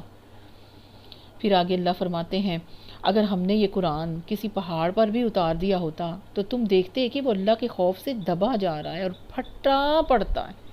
یعنی اتنا اللہ تعالیٰ کا یہ قرآن ہے جس کے اندر اللہ تعالیٰ کے احکامات ہیں، جس کے اندر اللہ تعالیٰ کی شرع ہے، جس کے اندر اللہ تعالیٰ کے شریعت ہے، اللہ تعالیٰ کے قوانین ہیں، اللہ تعالیٰ کے محاسبے کی، اللہ تعالیٰ کے آخرت کے اندر کے حالات سارے موجود ہیں، جہنم کا ذکر ہے۔ تو اس پہاڑ کے اندر اگر نازل کرتے اوپر کسی کے تو تم دیکھتے کہ وہ بھی اللہ کے خوف سے دبا جا رہا ہے اور پھٹا پڑتا ہے۔ یہ مثالیں ہم ان لوگوں کے سامنے اس لیے بیان کرتے ہیں تاکہ وہ اپنی حالت پر غور کریں۔ تم نے جان رکھتے ہوئے، احساس رکھتے ہوئے، سینسز رکھتے ہوئے تم نے اس قرآن پاک کو، اس کی آیات کو اتنا ہلکا لے لیا، اتنا لائٹ لے لیا، اس کا مذاق اڑانا شروع کر دیا، ہاں، اس کے خلاف چلنا شروع کر دیا، اتنا لائٹ لے لیا تم نے، حالانکہ تم تو سینسز والے ہو، اللہ تعالیٰ نے تمہیں سینسز دی ہیں۔ اپنی حالت پر غور کرو۔ هو اللہ الذی لا الہ الا ہو، اللہ تو وہی ہے جس کے سوا کوئی معبود نہیں، بے شک عالم الغیب والشہادات، وہ جاننے والا ہے تمام غائب کا اور تمام ظاہر چیز کا، وہ جاننے والا ہے تمام ڈیپتھ کا، وہ جاننے والا ہے تمام دل کی گہرائیوں کے اندر کی نیتوں کو جاننے والا ہے، ہر عمل کے پیچھے کی نیت کو جاننے والا ہے، ہر غیب چیز جو ہے نا، جنت ہے، دوزخ ہے، تقدیر ہے، کل کا دن ہے، اگلا لمحہ ہے، میری آپ کی قبر ہے، میرا آپ کا فیوچر ہے، غیب ہے نا ہم سے، فرشتے ہیں، اللہ تعالیٰ کی ذات ہے، پیارے انبیاء کرام علیہ الصلاۃ والسلام، تمام کے تمام عالم الغیب میں ہے، اور اسی کے اندر آتے ہیں، پوشیدہ ہے وہ چیز، اسی کو وہ جاننے والا ہے، عالم الغیب، وہ جاننے والا ہے تمام پوشیدہ حقائق کا، ہاں تمام پوشیدہ چیزوں کا، وہ شہادتی، اور تمام ظاہر چیزوں کا بھی جاننے والا اصل میں حقیقت میں وہی ہے، وہ الرحمن الرحیم، وہی ہے رحمان، وہی ہے رحیم، هو اللہ الذی لا الہ الا ہو، وہ اللہ ہی ہے جس کے سوا کوئی معبود نہیں، سبحان اللہ، بے شک الملک القدوس، وہ بادشاہ ہے، بادشاہوں کا بادشاہ ہے، نہایت ہی مقدس ہے، السلام، وہ سراسر سلامتی ہے، المؤمن، امن دینے والا ہے، جو اس کی طرف چلا گیا اس کو اس نے امن دے دیا، محیمن، وہ نگہبان ہے، حفاظت کرنے والا، نگران ہے، العزیز، العزیز، سب پر غالب ہے، سب پر اس کا حکم نافذ ہوتا ہے، جبار، المتکبر، حکم بزور نافذ کرنے والا اور بڑا ہی ہو کر رہنے والا ہے، میری اور آپ کی اپنے اوپر بھی نہیں چلتی، جبار المتکبر، العزیز الجبار المتکبر، وہ سب پر غالب ہے، ہر اچھے پر، ہر برے پر، ہر کافر پر، ہر مشرک پر، ہر، یعنی کہ اللہ تعالیٰ کے سامنے کھڑے ہو کے تکبر کرنے والے پر بھی وہ غالب ہے، اللہ کی نہ ماننے والے پر بھی وہ غالب ہے، اللہ کے باغی پر بھی، اپنے اللہ تعالیٰ کہتے ہیں کہ میں غالب ہوں اس پہ جو میرا باغی ہے، وہ مجھ سے کہیں دور نہیں ہے، میں ہر وقت اس پہ غالب ہوں، دسترس رکھتا ہوں، اور وہ کون ہے؟ وہ ایسا زبردست ہے، ایسا زبردست ہے، ایسا زبردست نافذ کرنے والا ہے، اور بہت ہی بڑا ہو کر رہنے والا ہے، متکبر، سبحان اللہ عما یشرکون، پاک ہے اس کی ایسی شاندار ذات ہر اس شرک سے جو لوگ کر رہے ہیں، هو اللہ الخالق البارئ مصور لہ الاسماء الحسنى، وہی اللہ ہے جو تخلیق کا منصوبہ اول بنانے والا ہے، هو الخالق البارئ المصور لہ الاسماء الحسنى، اور وہ اس کو نافذ کرنے والا ہے اور اس کے مطابق صورت گری کرنے والا ہے، اس کے لیے بہترین نام ہے، یسبح لہ ما فی السماوات والارض وہو العزیز الحکیم، ہر چیز جو آسمان اور زمین میں ہے اس کی تسبیح کر رہی ہے اور وہ زبردست اور حکیم ہے، بے شک، سبحان اللہ، سبحان اللہ، اللہ تعالیٰ اپنے تمام ان خوبصورت ناموں کے وسیلے سے، واسطے سے ہمارے دنیا آخرت کے تمام معاملات کو اللہ تعالیٰ بہتر بنا دے، ہماری قبروں کو، ہماری دنیا کے معاملات کو، آخرت کے معاملات کو، حشر کے معاملات کو، اللہ تعالیٰ تمام کو اپنے ان پیارے خصوصی ناموں کے ساتھ اس کے وسیلے سے بہترین بنا دے، عمدہ ترین بنا دے، سب سے زیادہ شاندار بنا دے، آمین یا رب العالمین۔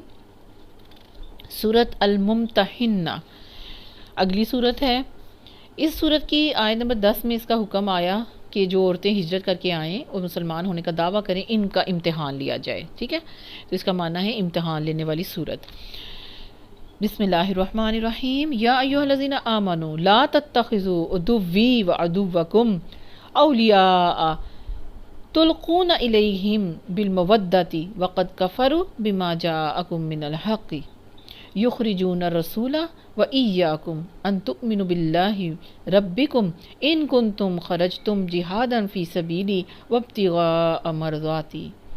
یہ ایک لمبی آیت ہے، پہلی آیت، اس کے اندر اللہ تعالیٰ کیا فرما رہے ہیں مومنوں کو کہ اے لوگوں جو ایمان لائے ہو، اگر تم میری راہ میں جہاد کرنے کے لیے اور میری رضا جوئی کے لیے وطن چھوڑ کر گھروں سے نکلے ہو تو میرے اور اپنے دشمنوں کو پھر دوست مت بناؤ، تم ان کے ساتھ دوستی کی طرح ڈالتے ہو، یعنی طریقے بناتے ہو یا ان کے ساتھ دوستیاں بناتے ہو، حالانکہ جو حق تمہارے پاس آیا ہے اس کو ماننے سے وہ لوگ انکار کر چکے ہیں، اور ان کی روش تو یہ ہے، ان کا طریقہ یہ ہے کہ رسول اللہ صلی اللہ علیہ وسلم کو اور خود تم کو صرف اس قصور پر انہوں نے وطن سے نکال دیا کہ تم اپنے رب اللہ پر ایمان لائے ہو،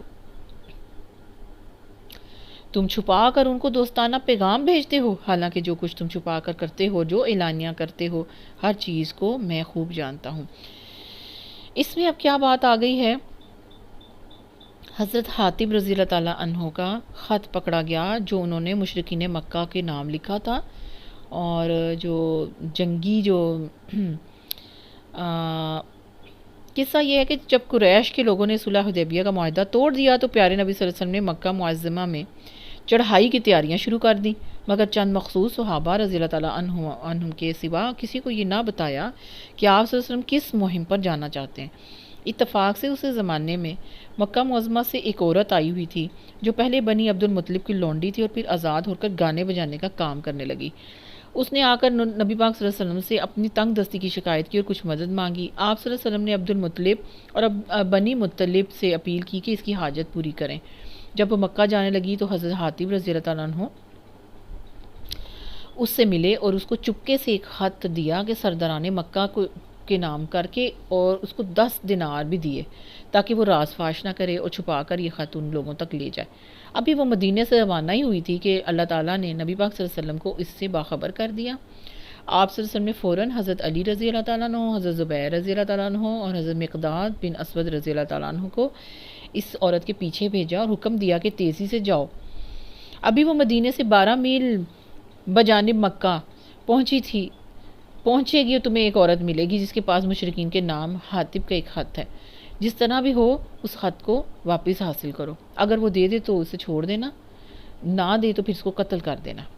یہ حضرات تینوں جب اس مقام پر پہنچے تو پیارے نبی صلی اللہ علیہ وسلم کے اس فرمان کے مطابق عورت وہاں پر موجود تھی۔ انہوں نے اس سے خط مانگا، اس نے کہا کہ میرے پاس کوئی خط نہیں۔ انہوں نے تلاشی لی مگر خط نہیں ملا۔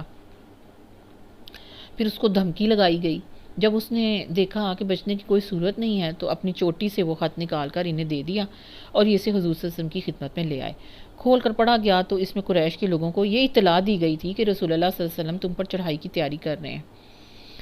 حضور صلی اللہ علیہ وسلم نے حضرت حاتب رضی اللہ تعالیٰ عنہ سے پوچھا کہ یہ کیا حرکت ہے؟ انہوں نے عرض کیا، آپ صلی اللہ علیہ وسلم میرے معاملے میں جلدی نہ فرمائیں، میں نے جو کچھ بھی کیا ہے اس وجہ سے نہیں کیا کہ میں کافر یا مرتد ہو گیا ہوں اور اسلام کے بعد اب کفر کو میں پسند کرنے لگا ہوں۔ اصل بات یہ ہے کہ میرے قریب کے رشتہ دار مکہ میں مقیم ہیں۔ میں قریش کے قبیلے کا آدمی تو نہیں ہوں، بلکہ بعض قریشیوں کی سرپرستی میں وہاں آباد ہوا ہوں۔ مہاجرین میں سے دوسرے جن لوگوں کے اہل و عیال مکے میں ہیں ان کو تو ان کا قبیلہ بچا لے گا، مگر میرا کوئی قبیلہ وہاں نہیں ہے جو میرے اہل و عیال کو بچا لے گا۔ اس لیے میں نے یہ خط اس خیال سے بھیجا کہ قریش والوں پر میرا یہ احسان رہے جس کا لحاظ کر کے وہ میرے بچوں کو نہ چھیڑیں۔ حضرت حاتب رضی اللہ تعالیٰ عنہ کے بیٹے عبد الرحمن کی روایت یہ ہے کہ اس وقت حضرت حاتب رضی اللہ تعالیٰ عنہ کے بچے اور بھائی مکہ میں تھے، اور خود حضرت حاتب رضی اللہ تعالیٰ عنہ کی ایک روایت سے معلوم ہوتا ہے کہ ان کی ماں بھی وہاں پر تھی۔ رسول اللہ صلی اللہ علیہ وسلم نے حاتب رضی اللہ تعالیٰ عنہ کی یہ بات سن کر حاضرین سے فرمایا، قد صدقکم، اس نے کیا کیا؟ حاتب تم نے سچی بات کہی ہے، تم نے سچ کہا ہے۔ یعنی ان کے اس فعل کا محرک جو ہے وہ اصل یہی تھا، اسلام سے انحراف اور کفر کی حمایت کا جذبہ ان کے اندر نہیں تھا، ٹھیک ہے۔ تو حضرت عمر رضی اللہ تعالیٰ نے اٹھ کر فرمایا کہ یا رسول اللہ صلی اللہ علیہ وسلم مجھے اجازت دیجیے میں اس منافق کی گردن مار دوں، اس نے اللہ اور رسول اللہ صلی اللہ علیہ وسلم کی اور مسلمانوں سے خیانت کی ہے کہ اتنا بڑا جنگی جو ہے راز وہ فاش کر دیا ہے۔ پیارے نبی صلی اللہ علیہ وسلم نے فرمایا کہ اس شخص نے جنگ بدر میں حصہ لیا ہے، تمہیں کیا خبر، ہو سکتا ہے کہ اللہ نے اہل بدر کو ملاحظہ فرما کر کہہ دیا ہو کہ تم خواہ کچھ بھی کرو میں نے تم کو معاف کر دیا۔ اس آخری فقرے کے الفاظ مختلف روایات میں مختلف ہیں، کسی میں ہے کہ میں نے تمہاری مغفرت کر دی، کسی میں ہے کہ میں نے تمہیں بخش دیا، میں تمہیں بخش دینے والا ہوں، اور کسی میں ہے کہ میں تمہیں بخش دوں گا۔ تو یہ سب بات سن کر حضرت عمر رضی اللہ تعالیٰ عنہ رو دیے۔ انہوں نے کہا کہ اللہ اور اس کے رسول اللہ صلی اللہ علیہ وسلم ہی سب سے زیادہ جانتے ہیں۔ سبحان اللہ و بحمدہ عدد خلقہ و رضا نفسہ و زینت عرشہ و مداد کلمتہ۔ اللہ اکبر، ان کو معاف کر دیا گیا اسی وجہ سے کہ ان کو رضی اللہ تعالیٰ عنہ کا ٹیگ مل چکا تھا کہ بدری صحابی تھے، اور ان کا جو عذر انہوں نے بیان کیا اس کو قبول کیا پیارے نبی صلی اللہ علیہ وسلم نے اور ان کو چھوڑ دیا، ٹھیک ہے۔ اللہ اکبر کبیرہ، اللہ کے کام اللہ سب سے بہتر جانتا ہے۔ اللہ فرماتے ہیں کہ جو شخص بھی تم میں سے ایسا کام کرے آئندہ، وہ یقیناً راہ راست سے بھٹک گیا۔ ان کا یہ رویہ تو یہ ہے کہ اگر تم پر قابو پا جائیں تو تمہارے ساتھ تو دشمنی کریں اور ہاتھ اور زبان سے تمہیں مطلب دکھ دیں، آزار دیں، وہ تو یہ چاہتے ہیں کہ تم کسی طرح کافر ہو جاؤ۔ قیامت کے دن نہ تمہاری رشتہ داریاں کسی کام آئیں گی اور نہ تمہاری اولاد، یعنی اگر ان کے پیچھے لگ کے تم اللہ اور رسول اللہ صلی اللہ علیہ وسلم کی مخالفت کرو گے تو پھر یہ رشتہ داریاں بھی آخرت میں کوئی کام نہیں آنے والی، نہ تمہاری اولاد تمہارے کام آنے والی ہے۔ اور کام کیا آنا ہے؟ وفاداری اللہ سے اور پیارے نبی صلی اللہ علیہ وسلم سے۔ اس روز اللہ نے تمہارے درمیان جدائی، اس روز قیامت کے روز اللہ تمہارے درمیان جدائی ڈال دے گا اور وہ تمہارے اعمال کا دیکھنے والا ہے۔ تم لوگوں کے لیے ابراہیم علیہ السلام اور اس کے ساتھیوں میں ایک اچھا نمونہ ہے، انہوں نے اپنی قوم سے کہہ دیا تھا، یعنی اب دیکھیں حضرت ابراہیم نے اپنی قوم کو کیا کہا، اسی طرح ہم لوگوں کو بھی، یا پہلے مخاطب صحابہ کرام ہیں، سب کے لیے یہ ساری چیزیں ہیں، تمام مسلمانوں کے لیے۔ ہم تم سے اور تمہارے ان معبودوں سے جن کو تم خدا کو چھوڑ کر پوجتے ہو قطعی بیزار ہیں۔ ہم نے تم سے کفر کیا اور تمہارے درمیان ہمیشہ کے لیے اب دشمنی ہو گئی اور بیر پڑ گیا ہے، بغض پڑ گیا ہے، جب تک تم اللہ واحد پر ایمان نہ لے آؤ۔ ٹھیک ہے، مگر ابراہیم علیہ السلام کا اپنے باپ سے یہ کہہ دینا اس سے مستثنا ہے کہ میں آپ کے لیے مغفرت کی دعا درخواست اللہ سے کروں گا، اللہ سے آپ کے لیے کچھ حاصل کر لینا میرے بس میں نہیں ہے۔ ابراہیم علیہ السلام اور صحابہ ابراہیم علیہ السلام کی دعا یہ تھی کہ اے ہمارے پروردگار، تیرے ہی اوپر ہم نے بھروسہ کیا اور تیری ہی طرف ہم نے رجوع کر لیا اور تیرے ہی حضور ہمیں پلٹنا ہے۔ اے ہمارے پروردگار، ہمیں کافروں کے لیے فتنہ نہ بنا دے، اور اے ہمارے رب، ہمارے قصوروں سے تو درگزر فرما، بے شک تو ہی زبردست و دانا ہے۔ انہی لوگوں کے طرز عمل میں تمہارے لیے اور ہر اس شخص کے لیے اچھا نمونہ ہے جو اللہ اور روز آخر کا امیدوار ہو۔ اس سے کوئی منحرف ہو تو اللہ بے نیاز ہے اور اپنی ذات میں آپ محمود ہے۔ بے شک بعید نہیں کہ اللہ کبھی تمہارے اور ان دونوں کے لوگوں کے درمیان محبت ہی ڈال دے جن سے آج تم نے دشمنی لی ہے۔ اللہ بڑی قدرت رکھنے والا اور غفور الرحیم ہے۔ اور ایسے ہی ہوا، پھر فتح مکہ کے وقت بہت سے لوگ جو ہیں وہ مسلمان ہو گئے، محبت بھی آ گئی۔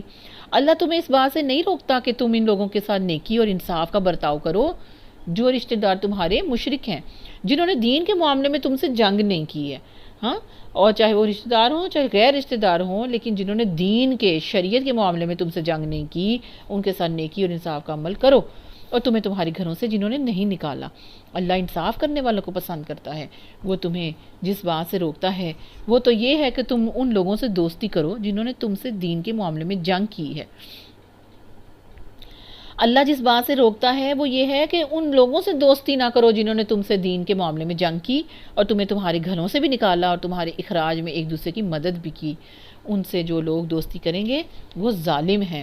اے لوگو جو ایمان لائے ہو، جو مومن عورتیں جب ہجرت کر کے تمہارے پاس آ جائیں تو ان کے مومن ہونے کی جانچ پڑتال کر لیا کرو، اور ان کے ایمان کی حقیقت اللہ ہی بہتر جانتا ہے۔ پھر جب تمہیں معلوم ہو جائے کہ وہ مومن ہیں تو انہیں کفار کی طرف واپس نہ کرو، نہ وہ کفار کے لیے اب حلال ہیں اور نہ کفار ان کے لیے حلال ہیں۔ ان کے کافر شوہروں نے جو مہر ان کو دیے تھے وہ انہیں پھیر دو، اور ان سے نکاح کر لینے میں تم پر کوئی گناہ نہیں جبکہ تم ان کے مہر ان کو ادا کر دو، اور تم خود بھی کافر عورتوں کو اپنے نکاح میں نہ روکے رکھو۔ جو مہر تم نے اپنی کافر بیویوں کو دیے تھے وہ تم واپس مانگ لو، اور جو مہر کافروں نے اپنی مسلمان بیویوں کو دیے تھے انہیں وہ واپس مانگ لیں۔ یہ اللہ کا حکم ہے، وہ تمہارے درمیان فیصلہ کرتا ہے، اور اللہ علیم اور حکیم ہے۔ اور اگر تمہاری کافر بیویوں کے مہروں میں سے کچھ تمہیں کفار سے واپس نہ ملے اور پھر تمہاری نوبت آئے تو جن لوگوں کی بیویاں ادھر رہ گئی ہیں ان کو اتنی رقم ادا کر دو جو ان کے دیے ہوئے مہروں کے برابر ہو جائے، اور اس خدا سے ڈرتے رہو جس پر تم ایمان لائے ہو۔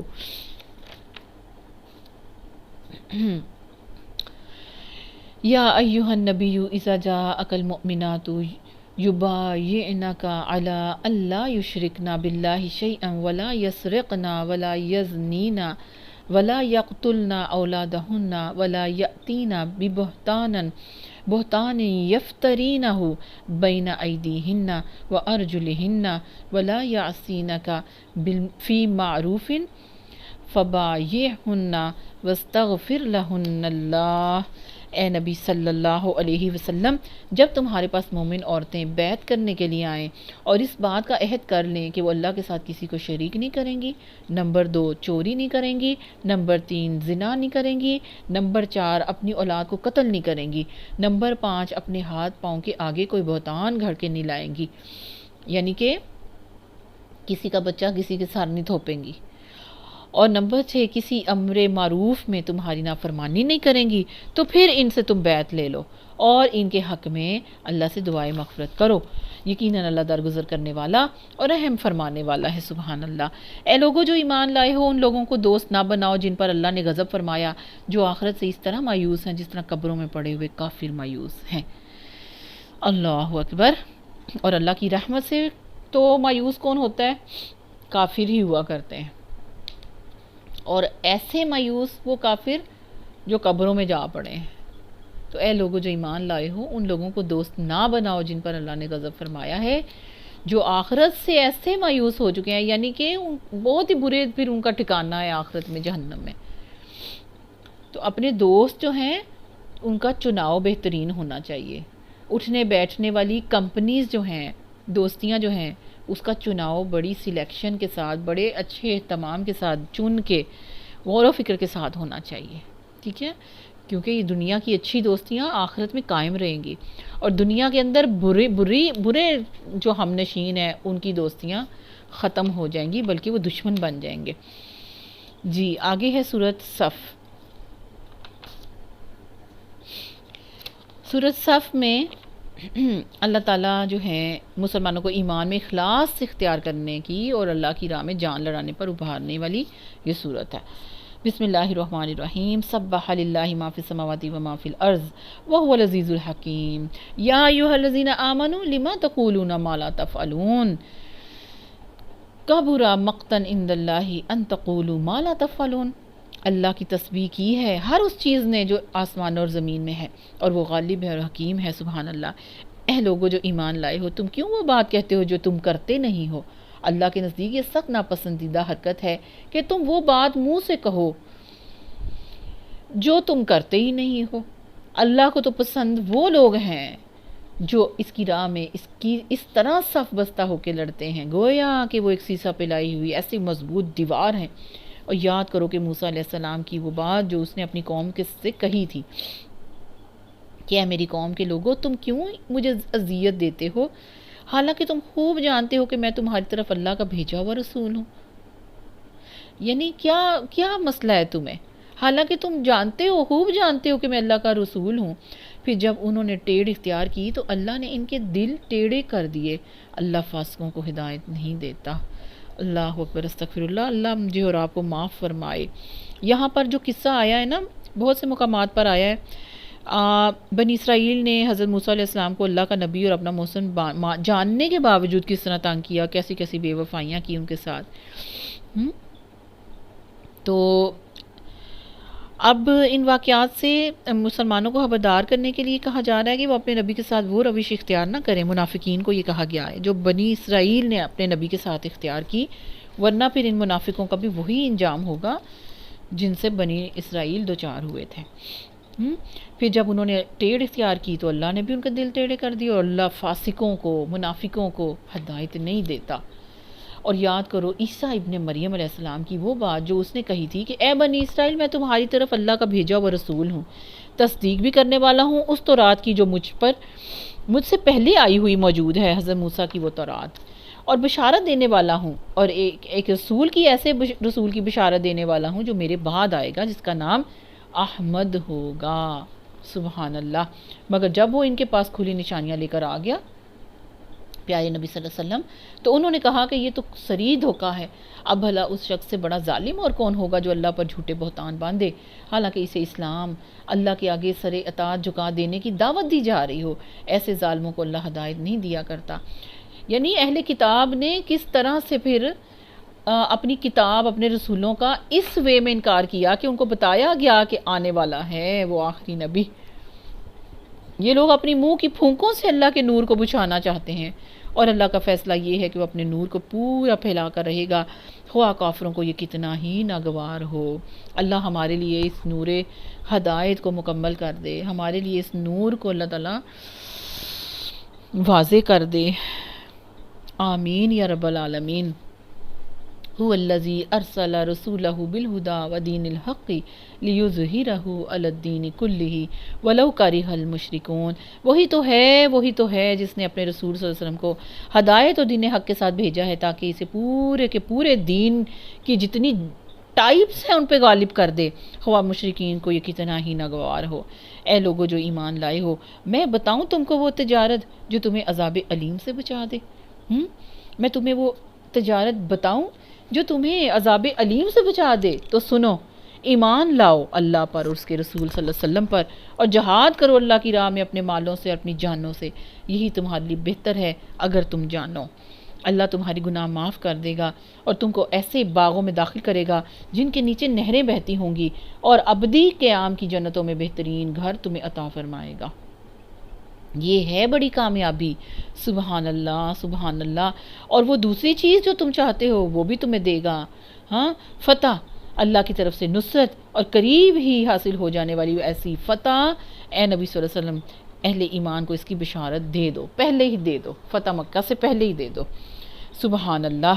اے لوگو جو ایمان لائے ہو، اللہ کی مددگار بن جاؤ، جس طرح عیسیٰ ابن مریم علیہ السلام نے حواریوں کو خطاب کر کے کہا تھا، کون ہے اللہ کی طرف بلانے میں میرا مددگار؟ کون امر بالمعروف و نہی عن المنکر کرے گا میرے ساتھ؟ کون میرے کہنے پر جا کے لوگوں تک یہ بات اللہ کا پیغام پہنچائے گا؟ کون اللہ کے دین کے راستے کی طرف دعوت دے گا، قرآن اور حدیث کی طرف دعوت دے گا؟ اس وقت بنی اسرائیل کے ایک گروہ ایمان لایا اور دوسرے گروہ نے انکار کیا۔ حواریوں نے صرف جواب دیا، ہم ہیں اللہ کے مددگار۔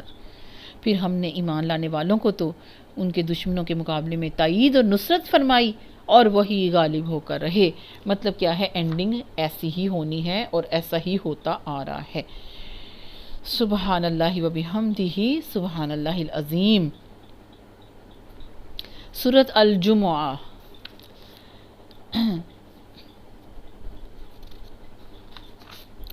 بسم اللہ الرحمن الرحیم۔ یسبح للہ ما فی السماوات و ما فی الارض مالک القدوس العزیز الحکیم هو الذی بعث فی الامیین رسولا منہم یتلو علیہم آیاتہ ویزکیہم ویعلمہم الکتاب والحکمہ وان کانوا من قبل لفی ضلال مبین۔ اللہ کی تسبیح کر رہی ہے ہر وہ چیز جو آسمانوں میں ہے اور ہر وہ چیز جو زمین میں ہے۔ بادشاہ ہے، قدوس ہے، زبردست اور حکیم ہے۔ سبحان اللہ۔ وہی ہے جس نے امیوں کے اندر ایک رسول خود انہی میں سے اٹھایا جو انہیں اس کی آیات سناتا ہے، ان کی زندگی سنوارتا ہے، ان کو کتاب اور حکمت کی تعلیم دیتا ہے، حالانکہ اس سے پہلے وہ کھلی گمراہی میں پڑے ہوئے تھے۔ اور اس رسول کی بعثت ان دوسرے لوگوں کے لیے بھی ہے جو ابھی ان سے نہیں ملے ہیں۔ کن کے لیے؟ میرے اور آپ کے لیے، قیامت تک کے لیے۔ ہر وہ بندہ جو ابھی نبی پاک صلی اللہ علیہ وسلم سے نہیں ملا، قیامت میں ملیں گے نا، حشر میں ملیں گے، ہر کسی کی طرف پیارے نبی صلی اللہ علیہ وآلہ وسلم مبعوث کیے گئے۔ اللہ زبردست ہے اور حکیم ہے، سبحان اللہ۔ یہ اس کا فضل ہے، جسے چاہتا ہے دیتا ہے، اور وہ بڑا فضل فرمانے والا ہے۔ الحمدللہ رب العالمین۔ جن لوگوں کو تورات کا حامل بنایا گیا تھا مگر انہوں نے اس کا بار ہی نہیں اٹھایا، اس کی مثال اس گدھے کی سی ہے جس پر کتابیں لدی ہوئی ہوں۔ اس سے بھی زیادہ بری مثال تو ان لوگوں کی ہے جنہوں نے اللہ کی آیات کو جھٹلا دیا۔ ایسے ظالموں کو اللہ ہدایت ہی نہیں دیا کرتا۔ ان سے کہو، اے لوگو جو یہودی بن گئے ہو، اگر تمہیں یہ گمانڈ اور فخر ہے کہ باقی سب لوگوں کو چھوڑ کر بس تم ہی اللہ کے چہیتے ہو، جیسے کہ ان کا عقیدہ ہے، تو موت کی تمنا کرو۔ اگر تم اپنے الزام میں سچے ہو، پھر مرنے کی تمنا کیوں نہیں کرتے؟ مرو پھر۔ لیکن یہ ہرگز اس کی تمنا نہیں کریں گے اپنے کرتوتوں کی وجہ سے جو یہ کر چکے ہیں، اور اللہ ان ظالموں کو خوب جانتا ہے۔ ان سے کہو، جس موت سے تم بھاگتے ہو نا وہ تمہیں آ کر ہی رہے گی، پھر تم اس کے سامنے پیش کیے جاؤ گے جو پوشیدہ اور ظاہر کا جاننے والا ہے، اور وہ تمہیں بتائے گا کہ تم کیا کچھ کرتے رہے ہو۔ اللہ اکبر، استغفر اللہ ربی من کل ذنب و اتوب الیہ۔ آمین۔ اللہ بغیر حساب کتاب کے ہمیں چھپا کے اللہ جنت الفردوس میں داخل فرما دے۔ اے لوگو جو ایمان لائے ہو، جب پکارا جائے نماز کے لیے جمعے کے دن تو اللہ کے ذکر کی طرف دوڑو اور خرید و فروخت کو چھوڑ دو، اور تمہارے لیے زیادہ بہتری یہی ہے اگر تم جانو۔ پھر جب نماز پوری ہو جائے تو پھر زمین میں پھیل جاؤ اور اللہ کا فضل تلاش کرو، اور اللہ کو کثرت سے یاد کرتے رہو، شاید کہ تمہیں فلاح نصیب ہو جائے۔ اور جب انہوں نے تجارت اور کھیل تماشا ہوتے ہوئے دیکھا اہل مدینہ نے جمعے کے تھوڑی دیر پہلے، تو پیارے نبی صلی اللہ علیہ وسلم جو اس وقت خطبہ دے رہے تھے، ایک قافلہ آ گیا مال تجارت لے کے، اور سب لوگ اس کے دھیان لگ گئے، اٹھ کے چلے گئے، اور کچھ چند لوگوں کے سوا باقی سب جو ہیں وہ وہاں سے چلے گئے۔ تو یہ آیات اتری تربیت کے لیے، ٹھیک ہے، آئندہ رہتی دنیا تک کے لیے، تربیت کے لیے۔ اور جب انہوں نے تجارت اور کھیل تماشا دیکھا تو اس کی طرف لپک گئے اور تمہیں کھڑا ہی چھوڑ دیا۔ ان سے کہو جو کچھ اللہ کے پاس ہے وہ کھیل تماشے تجارت سے بہتر ہے، اور اللہ سب سے بہتر رزق دینے والا ہے۔ بے شک سبحان اللہ۔ سورۃ المنافقون، غزوہ بنی مستلق سے رسول اللہ صلی اللہ علیہ وسلم کی واپسی پر یا تو دوران سفر میں یہ آیات نازل ہوئیں، یا پھر حضور صلی اللہ علیہ وسلم جب مدینہ طیبہ پہنچے تو اس کے فوراً بعد جو ہے اس کا نزول ہوا، ٹھیک ہے۔ اور خاص واقعے کے بارے میں اللہ تعالیٰ نے سورت نازل فرمائی ہے۔ مدینہ میں رسول اللہ صلی اللہ علیہ وسلم کی تشریف آوری سے پہلے اوس اور خزرج کے جو قبیلے تھے آپس کی خانہ جنگیوں سے تھک کر ایک شخص کی قیادت اور سیادت پر قریب متفق ہو چکے تھے، عبداللہ بن ابی کی، اور اس کو بادشاہ بنا کر باقاعدہ تاج پوشی کی رسم ادا کرنے ہی والے تھے، حتیٰ کہ اس کے لیے تاج بھی بنا دیا گیا تھا۔ قبیلہ خزرج کا رئیس عبداللہ بن ابی بن سلول تھا، ٹھیک ہے۔ قبیلہ خزرج میں اس کی بزرگی بہت زیادہ تھی اور بڑا مالدار تھا، اس شخص کی قیادت پر جمع نہیں ہوئے تھے۔ اوس اور خزرج اس سے پہلے کبھی بھی ایک شخص کی قیادت پر جمع نہیں ہوئے تھے۔ پھر صورتحال چینج ہو گئی، اسلام کا چرچا ہو گیا، مدینے میں جب اسلام پہنچا دونوں قبیلوں کے بااثر آدمی مسلمان ہونا شروع ہو گئے، ٹھیک ہے، اس کو چھوڑ کے، اور پھر وہ اپنے اندر جو ہے دشمنی پالتا رہا۔ کلمہ تو پڑھ لیا چھپنے کے لیے مار سے، اور پھر اس کی جو حسد تھا اور اس کا جو بغض تھا، اپنے ساتھ جتھے کو بھی ملایا ہوا تھا، اور پھر وہ اسلام دشمنوں کے ساتھ جو ہے نا وہ ملا ہوتا تھا، اور اپنی یہ اس کو اللہ تعالیٰ نے تقریباً 8-9 سال جو ہے 7-8 سال جو ہے منافقوں کو مہلت دیتے رہے، ڈھیل دیتے رہے۔ پھر اس کے بعد ایک غزوے کے بعد جب پیارے نبی صلی اللہ علیہ وآلہ وسلم جو ہیں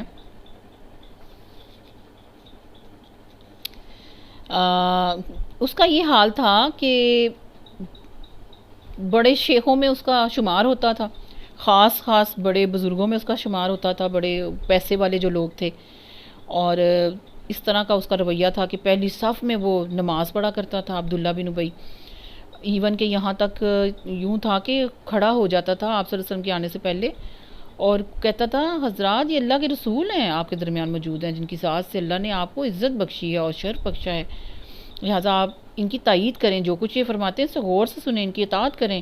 اس طرح سے یہ ظاہر ہوتا تھا، اور بعد میں اس کی کیفیت یہ ہوتی تھی کہ روز بروز اس کی منافقت کا پردہ چاک ہوتا چلا گیا، مخلص مسلمانوں پر یہ بات کھلتی چلی گئی، اور اس کے ساتھ ہی اسلام اور رسول اللہ صلی اللہ علیہ وسلم اور گروہ اہل ایمان سے سخت بغض رکھتے ہیں، یہ بات روز روشن کی طرح صاف ظاہر ہو گئی۔ ایک مرتبہ کسی راستے پر نبی پاک صلی اللہ علیہ وسلم گزر رہے تھے تو اس نے بدتمیزی بھی کی، ٹھیک ہے، تو جنگ احد کے موقع پر جو سری کھلی غداری تھی وہ بھی سب نے دیکھ لیا تھا، 300 ساتھیوں کو لے کے میدان سے یہ بھاگا تھا۔ پھر غزوہ بنی نذیر جب پیش آیا اس وقت اس کے ساتھیوں نے اور بھی زیادہ کھل کے اسلام کے خلاف جو ہے کام کرنے شروع کر دیے، اور پھر اسی طرح کئی اس کی جو ہے اس کا جو چیپٹر ہے، اللہ تعالیٰ معاف کرے، اللہ تعالیٰ منافقوں کے جتھے سے ان کی خصلتوں سے مجھے اور آپ کو بچائے، اللہ تعالیٰ سچا پکا مومن جو ہے مجھے اور آپ کو بنائے۔ عبداللہ بن ابی کا جو ایک بیٹے تھے صاحبزادے جن کا نام عبداللہ رضی اللہ تعالیٰ عنہ تھا،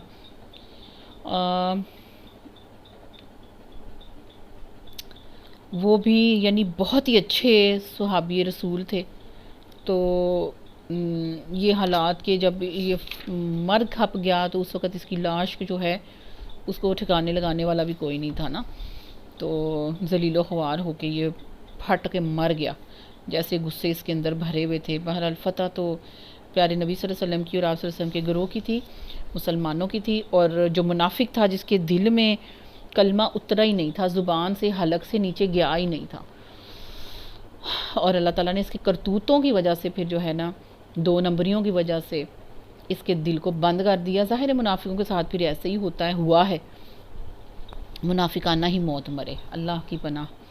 بسم اللہ الرحمن الرحیم، شروع اللہ کے نام سے جو بڑا مہربان نہایت رحم کرنے والا ہے۔ اے نبی صلی اللہ علیہ وسلم، جب یہ منافق تمہارے پاس آتے ہیں تو کہتے ہیں ہم گواہی دیتے ہیں کہ آپ صلی اللہ علیہ وسلم یقیناً اللہ کے رسول ہیں۔ ہاں، اللہ جانتا ہے کہ تم ضرور اس کے رسول ہو، مگر اللہ گواہی دیتا ہے کہ یہ منافق قطعی جھوٹے ہیں۔ کس میں؟ اپنے دعووں میں، اپنے اسلام میں۔ انہوں نے اپنی قسموں کو ڈھال بنا رکھا ہے، اور اس طرح یہ اللہ کے راستے سے خود رکتے ہیں اور دنیا کو بھی روکتے ہیں۔ کیسی بری حرکتیں ہیں جو یہ لوگ کر رہے ہیں۔ یہ سب کچھ اس وجہ سے ہے کہ ان لوگوں نے ایمان لا کر پھر کفر کیا، اس لیے ان کے دلوں پر اللہ نے مہر لگا دی۔ اب یہ کچھ بھی نہیں سمجھتے۔ انہیں دیکھو تو ان کے جسے، ان کے جسم، ان کی ظاہر تمہیں بڑے شاندار نظر آئیں گے، بولیں تو تم ان کی باتیں سنتے ہی رہ جاؤ، اتنا میٹھا بولتے ہیں، اتنا عمدہ بولتے ہیں، مگر اصل میں یہ گویا لکڑی کے وہ کندے تختے تختیاں ہیں جو دیوار کے ساتھ چن کر رکھ دی گئی ہوں۔ اس سے زیادہ اللہ کے نزدیک ان کی وقت کوئی نہیں۔ ہر زور کی آواز کو یہ اپنے خلاف ہی سمجھتے ہیں۔ یہ پکے دشمن ہیں، ان سے بچ کے رہو، اللہ کی مار ہو ان پر، یہ کدھر الٹے پھرائے جا رہے ہیں۔ اور جب ان سے کہا جاتا ہے کہ آؤ تاکہ اللہ کا رسول صلی اللہ علیہ وسلم تمہارے لیے مغفرت کی دعا کرے، تو سر جھٹکتے ہیں، اور تم دیکھتے ہو کہ وہ کیسے گھمنڈ کے ساتھ آنے سے رک جاتے ہیں۔ یعنی جب بات کھل گئی کہ چرب زبانی کے ساتھ جو ہے عبداللہ بن ابی بڑی ڈیل ڈور کا تندرست خوش شکل چرب زبانی کا آدمی تھا، اور پھر جو ہے اس نے جو منافقت کی آڑ کے اندر کھیل سجائے ہوئے تھے، ہر وقت اس کو دھڑکا لگا ہی رہتا تھا ان لوگوں کو کہ جرائم ہمارے فاش نہ ہو جائیں۔ تو جب کبھی یہ بد دعا اس نے پتہ نہیں کس کس قسم کے یہ لوگ جو ہیں، ایک نہیں دو نہیں کئی جگہوں پر جو ہے نا، اس نے اس طرح کے کھلی حرکات لوگوں کے سامنے کی، اور زبان سے بری حسد کی وجہ سے، بغض کی وجہ سے، تکبر کی وجہ سے یہ بکواسیات کیا کرتا تھا۔ اور جب لوگ قریبی اس کو کہتے تھے کہ چلو استغفار کر لو، پیارے نبی صلی اللہ علیہ وسلم کے سامنے غرور نہ کرو، اللہ کے سامنے سر جھکا دو، تو یہ معافی کو آنے کو بھی اپنی توہین سمجھتا تھا، اور یہ بھی ایک توبہ کی طرف نہ آنا، معافی کی طرف نہ آنا، یا اپنی غلطی کو نہ ماننا، یہ بھی کس چیز کی، مومن نہیں ہونے کی ایک کھلی نشانی تھی۔ وہ گھمنڈ کے ساتھ آنے سے رک جاتے ہیں۔ اے نبی صلی اللہ علیہ وسلم، تم چاہے ان کے لیے مغفرت کی دعا کرو یا نہ کرو، ان کے لیے یکساں ہیں، اللہ ہرگز انہیں معاف نہیں کرے گا، اللہ فاسق لوگوں کو ہرگز پسند نہیں کرتا۔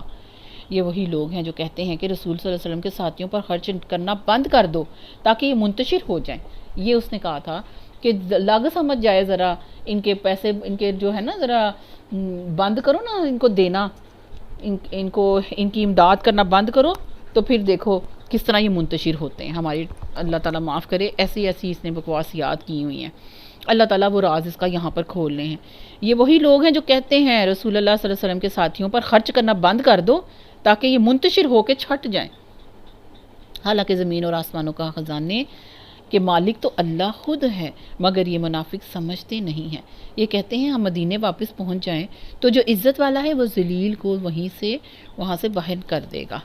استغفر اللہ۔ حالانکہ عزت تو اللہ اور اس کے رسول صلی اللہ علیہ وسلم مومنین کے لیے ہے، مگر یہ منافق نہیں جانتے۔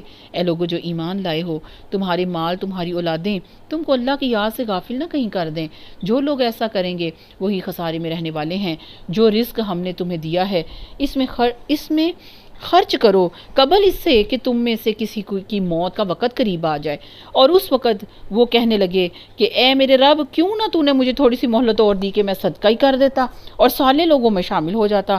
حالانکہ جب کسی کی مہلت عمل پوری ہو جاتی ہے، اس کا وقت آ جاتا ہے، تو اللہ اس کو ہرگز مزید مہلت نہیں دیتا، اور جو کچھ تم کرتے ہو اللہ اس سے باخبر ہے۔ سورۃ تغابن۔ یسبح بسم اللہ الرحمن الرحیم، شروع اللہ کے نام سے جو بڑا مہربان اور نہایت رحم کرنے والا ہے۔ اللہ کی تسبیح کر رہی ہے ہر وہ چیز جو آسمانوں میں ہے، جو ہر وہ چیز جو زمین میں ہے، اس کی بادشاہی ہے، اسی کے لیے تعریف ہے، اور وہ ہر چیز پر قادر ہے۔ وہی ہے جس نے تم کو پیدا کیا، پھر تم میں سے کوئی کافر ہے اور کوئی مومن ہے، اور اللہ وہ سب کچھ دیکھ رہا ہے جو تم کرتے ہو۔ اس نے زمین اور آسمانوں کو برحق پیدا کیا، تمہاری صورت بنائی اور بڑی ہی عمدہ بنائی، اور اسی کی طرف آخرکار تمہیں پلٹنا ہے۔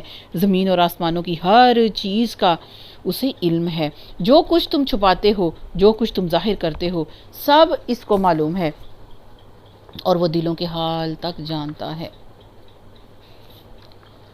کیا تمہیں ان لوگوں کی کوئی خبر نہیں پہنچی جنہوں نے اس سے پہلے کفر کیا اور پھر اپنی شامت اعمال کا مزہ چکھ لیا، اور آگے ان کے لیے ایک دردناک عذاب ہے؟ اس انجام کے مستحق وہ لوگ وہ اس لیے ہوئے کہ ان کے پاس ان کے رسول کھلی کھلی دلائل اور نشانیاں لے کر آتے رہے، مگر انہوں نے کہا کہ کیا انسان ہمیں ہدایت دیں گے؟ اس طرح انہوں نے ماننے سے انکار کر دیا اور منہ پھیر لیا۔ تب اللہ بھی ان سے بے پرواہ ہو گیا، اور اللہ تو ہے ہی بے نیاز اور اپنی ذات میں آپ ہی محمود ہے۔ منکرین نے بڑے دعوے سے کہا کہ وہ مرنے کے بعد ہرگز دوبارہ نہیں اٹھائے جائیں گے۔ ان سے کہیے، نہیں، میرے رب کی قسم، تم ضرور اٹھائے جاؤ گے، پھر ضرور تمہیں بتایا جائے گا کہ تم نے دنیا میں کیا کچھ کیا ہے، اور ایسا کرنا اللہ کے لیے بہت آسان ہے۔ پس ایمان لاؤ اللہ پر اور اس کے رسول صلی اللہ علیہ وسلم پر، اور اس روشنی پر جو ہم نے نازل کی ہے۔ جو کچھ تم کرتے ہو اللہ اس سے باخبر ہے۔ اس کا پتہ تمہیں اس روز چل جائے گا جب اجتماع کے دن تم سب کو اکٹھا کرے گا۔ وہ دن ہوگا ایک دوسرے کے مقابلے میں لوگوں کی ہار اور جیت کا۔ یوم تغابن، جو اللہ پر ایمان لایا ہے اور نیک عمل کرتا ہے، اللہ اس کے گناہ جھاڑ دے گا اور اسے ایسی جنتوں میں داخل کرے گا جن کے نیچے نہریں بہتی ہوں گی۔ یہ لوگ ہمیشہ ہمیشہ ان میں رہیں گے، یہی بڑی کامیابی ہے۔ اور جن لوگوں نے کفر کیا اور ہماری آیات کو جھٹلایا، وہ دوزخ کے باشندے ہیں جس میں وہ ہمیشہ رہیں گے، وہ بدترین ٹھکانہ ہے۔ استغفر اللہ۔ کوئی مصیبت نہیں آتی مگر اللہ کے اذن سے ہی آتی ہے۔ جو شخص اللہ پر ایمان رکھتا ہو، اللہ اس کے دل کو ہدایت بخشتا ہے، اور اللہ کو ہر چیز کا علم ہے۔ اللہ کی اطاعت کرو اور رسول صلی اللہ علیہ وسلم کی اطاعت کرو، لیکن اگر تم اطاعت سے منہ موڑتے ہو تو ہمارے رسول صلی اللہ علیہ وسلم پر صاف صاف حق پہنچا دینے کے سوا کوئی ذمہ داری نہیں۔ اللہ وہ ہے جس کے سوا کوئی خدا نہیں، لہٰذا ایمان لانے والوں کو اللہ پر ہی بھروسہ رکھنا چاہیے۔ اے لوگو جو ایمان لائے ہو، تمہاری بیویوں، تمہاری اولاد میں سے بعض تمہارے دشمن ہیں، ان سے ہوشیار رہو، اور اگر تم عفو و درگزر سے کام لو اور معاف کر دو تو اللہ غفور و رحیم ہے۔ تمہارے مال اور تمہاری اولاد تو ایک آزمائش ہیں، اور اللہ ہی ہے جس کے پاس بڑا اجر ہے۔ لہٰذا جہاں تک تمہارے پس میں ہو اللہ سے ڈرتے رہو، اور سنو اور اطاعت کرو اور اپنے مال خرچ کرو، یہ تمہارے ہی لیے بہتر ہے۔ جو اپنے دل کی تنگی سے محفوظ رہ گئے، بس وہی فلاح پانے والے ہیں۔ اگر تم اللہ کو قرض حسن دو تو وہ تمہیں کئی گنا بڑھا کر دے گا اور تمہارے قصوروں سے درگزر فرمائے گا۔ اللہ بڑا قدردان، بڑا بردبار ہے، حاضر اور غائب ہر چیز کو وہ جانتا ہے، زبردست اور دانا ہے۔ سبحان اللہ، سبحان اللہ و بحمدہ، سبحان اللہ العظیم۔ سورۃ الطارق۔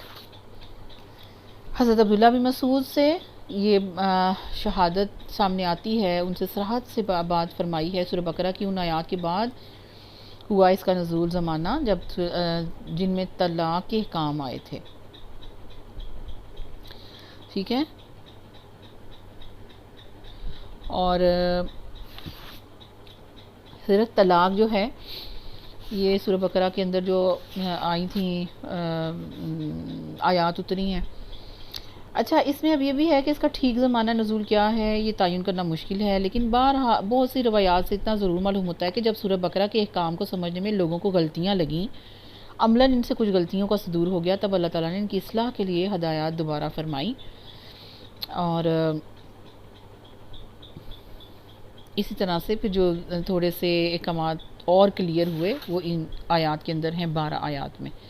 بسم اللہ الرحمن الرحیم۔ شروع اللہ کے نام سے جو بڑا مہربان اور نہایت رحم کرنے والا ہے۔ اے نبی صلی اللہ علیہ وسلم، جب تم لوگ عورتوں کو طلاق دو تو انہیں ان کی عدت کے لیے طلاق دیا کرو، یعنی صرف ایک یا حد سے حد 2 طلاقیں، بس 3 نہیں، ٹھیک ہے۔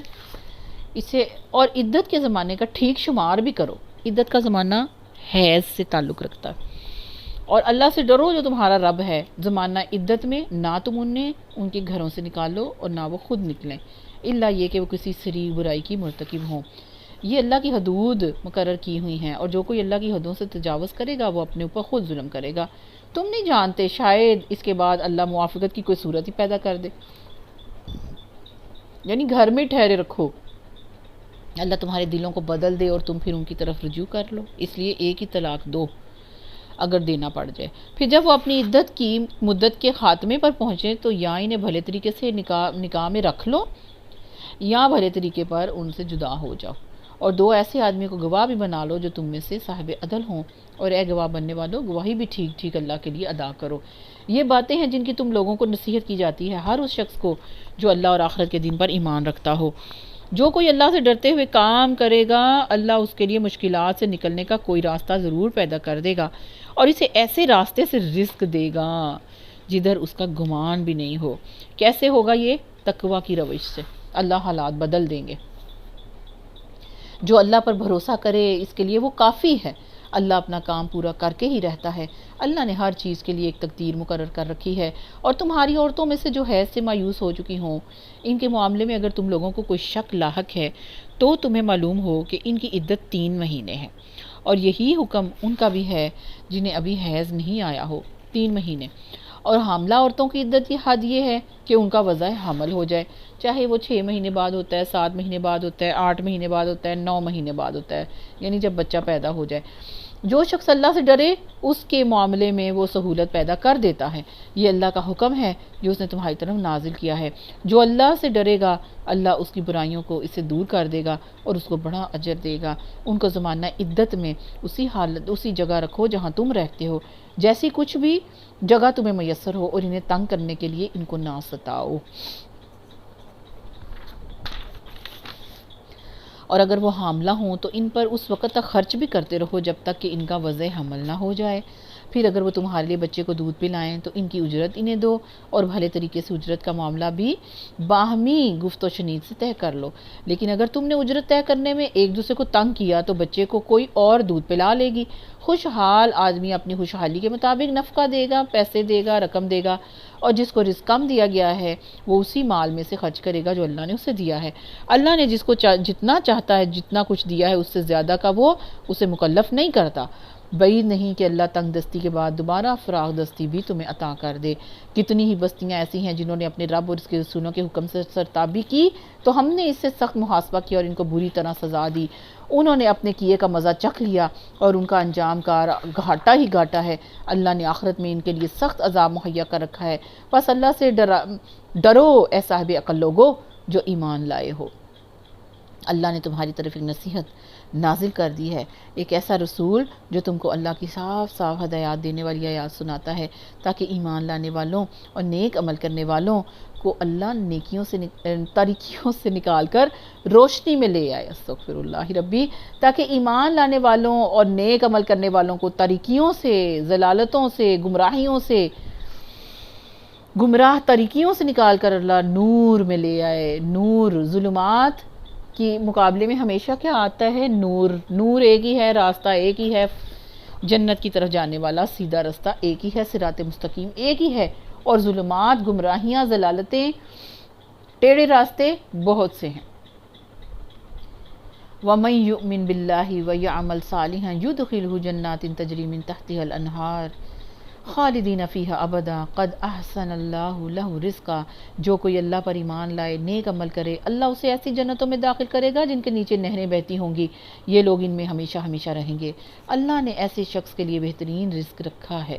اللہ وہ ہے جس نے 7 آسمان بنائے اور زمین کی قسم بھی انہی کی مانند ہے، یعنی 7 زمینیں ہیں، ان کے درمیان حکم نازل ہوتا ہی رہتا ہے۔ یہ بات تمہیں اس لیے بتائی جا رہی ہے تاکہ تم جان لو کہ اللہ ہر چیز پر قدرت رکھتا ہے، اور یہ کہ اللہ کا علم ہر چیز پر محیط ہے۔ سبحان اللہ و بحمدہ، سبحان اللہ العظیم۔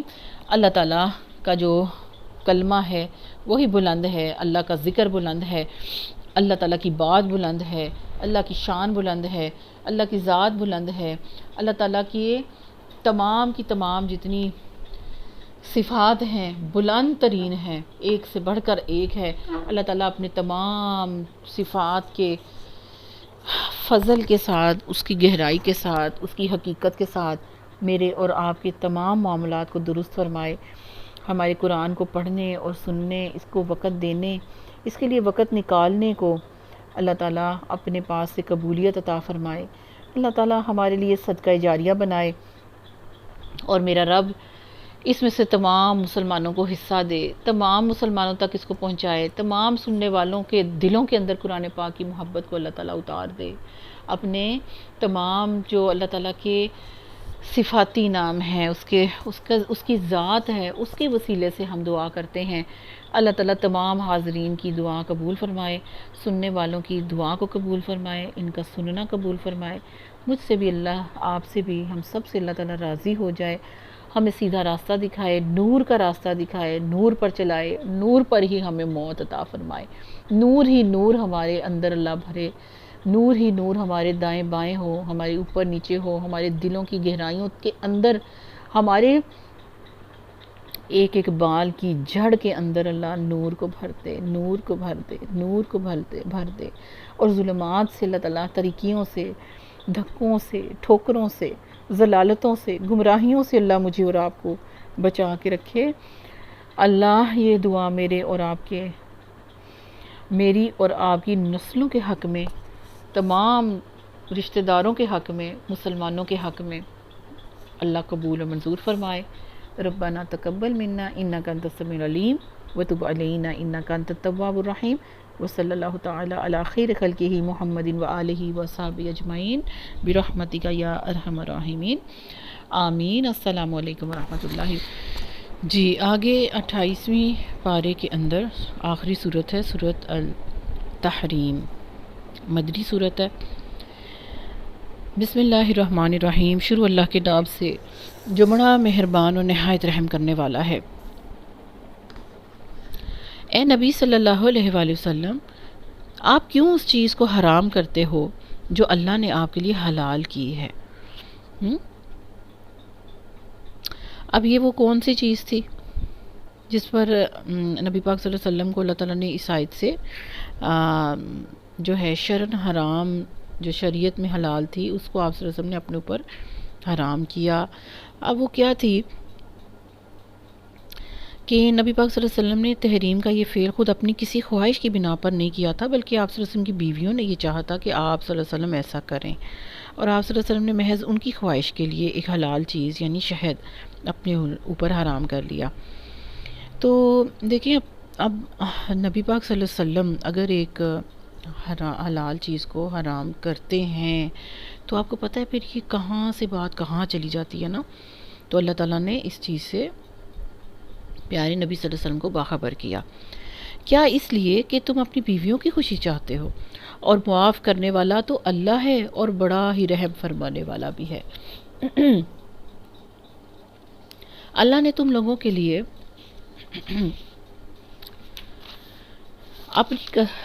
اپنی قسموں کی پابندی سے نکلنے کا طریقہ مقرر کر دیا ہے، جو سورۃ مائدہ کی آیت نمبر 89 میں آیا نا، 10 مساکین کو کھانا کھلائیں، اگر قسم کو توڑا ہے تو پھر اس کا کفارہ کیا ہے، یا پھر 10 مسکینوں کو کپڑا پہنایا جائے، یا پھر گردن آزاد کرنا ہے، اور روزے 3 روز رکھنے ہیں۔ یہ سورۃ مائدہ میں گزر چکا ہے۔ اپنی قسموں کی پابندی سے نکلنے کا طریقہ مقرر کر دیا، اور اللہ تمہارا مولا، واللہ مولاکم وہو العلیم الحکیم، اور وہی علم والا، علیم اور حکیم ہے، سبحان اللہ۔ اور یہ معاملہ بھی قابل توجہ ہے کہ نبی صلی اللہ علیہ وسلم نے ایک بات اپنی ایک بیوی سے راز میں کہی تھی، پھر جب اس بیوی نے کسی اور پر وہ راز ظاہر کر دیا، یعنی دوسری بیوی پر، اور اللہ نے نبی پاک صلی اللہ علیہ وسلم کو اس افشائے راز کی اطلاع بھی دے دی، تو پیارے نبی صلی اللہ علیہ وسلم نے اس پر کسی حد تک اس بیوی کو خبردار بھی کر دیا، اور کسی حد تک اس سے درگزر بھی کیا۔ پھر جب نبی پاک صلی اللہ علیہ وسلم نے اسے افشائے راز کی یہ بات بتائی تو اس نے پوچھا، آپ صلی اللہ علیہ وسلم کو اس کی خبر کس نے دی؟ نبی پاک صلی اللہ علیہ وسلم نے کہا، مجھے اسی نے خبر دی جو سب کو جانتا ہے اور خوب باخبر ہے۔ اگر تم دونوں اللہ سے توبہ کرتی ہو تو یہ تمہارے لیے بہتر ہے، کیونکہ تمہارے دل سیدھی راہ سے ہٹ گئے ہیں۔ اور اگر نبی صلی اللہ علیہ وسلم کے مقابلے میں تم نے باہم جتھا بندی کی تو جان رکھو کہ اللہ اس کا مولا ہے، اور اس کے بعد جبرائیل امین اور تمام اہل صالح اہل ایمان اور سارے سب ملائکہ اس کے ساتھی ہیں اور مددگار ہیں۔ بعید نہیں کہ اگر نبی صلی اللہ علیہ وسلم تم سب بیویوں کو طلاق بھی دے دے تو اللہ اسے ایسی بیویاں تمہارے بدلے میں عطا فرمائے جو تم سے بہتر ہوں، سچی مسلمان، با ایمان، اطاعت گزار، توبہ گزار، عبادت گزار اور روزہ دار، خواہ شوہر دیدہ ہوں یا باقرہ ہوں۔ اے لوگو جو ایمان لائے ہو، بچاؤ اپنے آپ کو اور اپنے اہل و عیال کو اس آگ سے جس کا ایندھن انسان اور پتھر ہوں گے، جس پر نہایت ہی تند ہو اور سخت گیر فرشتے مقرر ہوں گے جو کبھی اللہ کے حکم کی نافرمانی نہیں کرتے، اور جو حکم بھی انہیں دیا جاتا ہے فرشتے اسے بجا لاتے ہیں۔ اس وقت کہا جائے گا کہ اے کافرو، آج معذرت تم پیش نہ کرو، تمہیں تو ویسا ہی بدلہ دیا جا رہا ہے جیسے تم عمل کر رہے تھے۔ اے لوگو جو ایمان لائے ہو، اللہ سے توبہ کرو، خالص توبہ، بعید نہیں کہ اللہ تمہاری برائیاں تم سے دور کر دے اور تمہیں ایسی جنتوں میں داخل فرما دے جن کے نیچے نہریں بہہ رہی ہوں گی۔ یہ وہ دن ہوگا جب اللہ اپنے نبی کو اور ان لوگوں کو جو اس کے ساتھ ایمان لائے ہیں رسوا نہیں کرے گا۔ ایمان والے کون؟ صحابہ کرام اور پھر ان کے بعد جتنے بھی ایمان لائے۔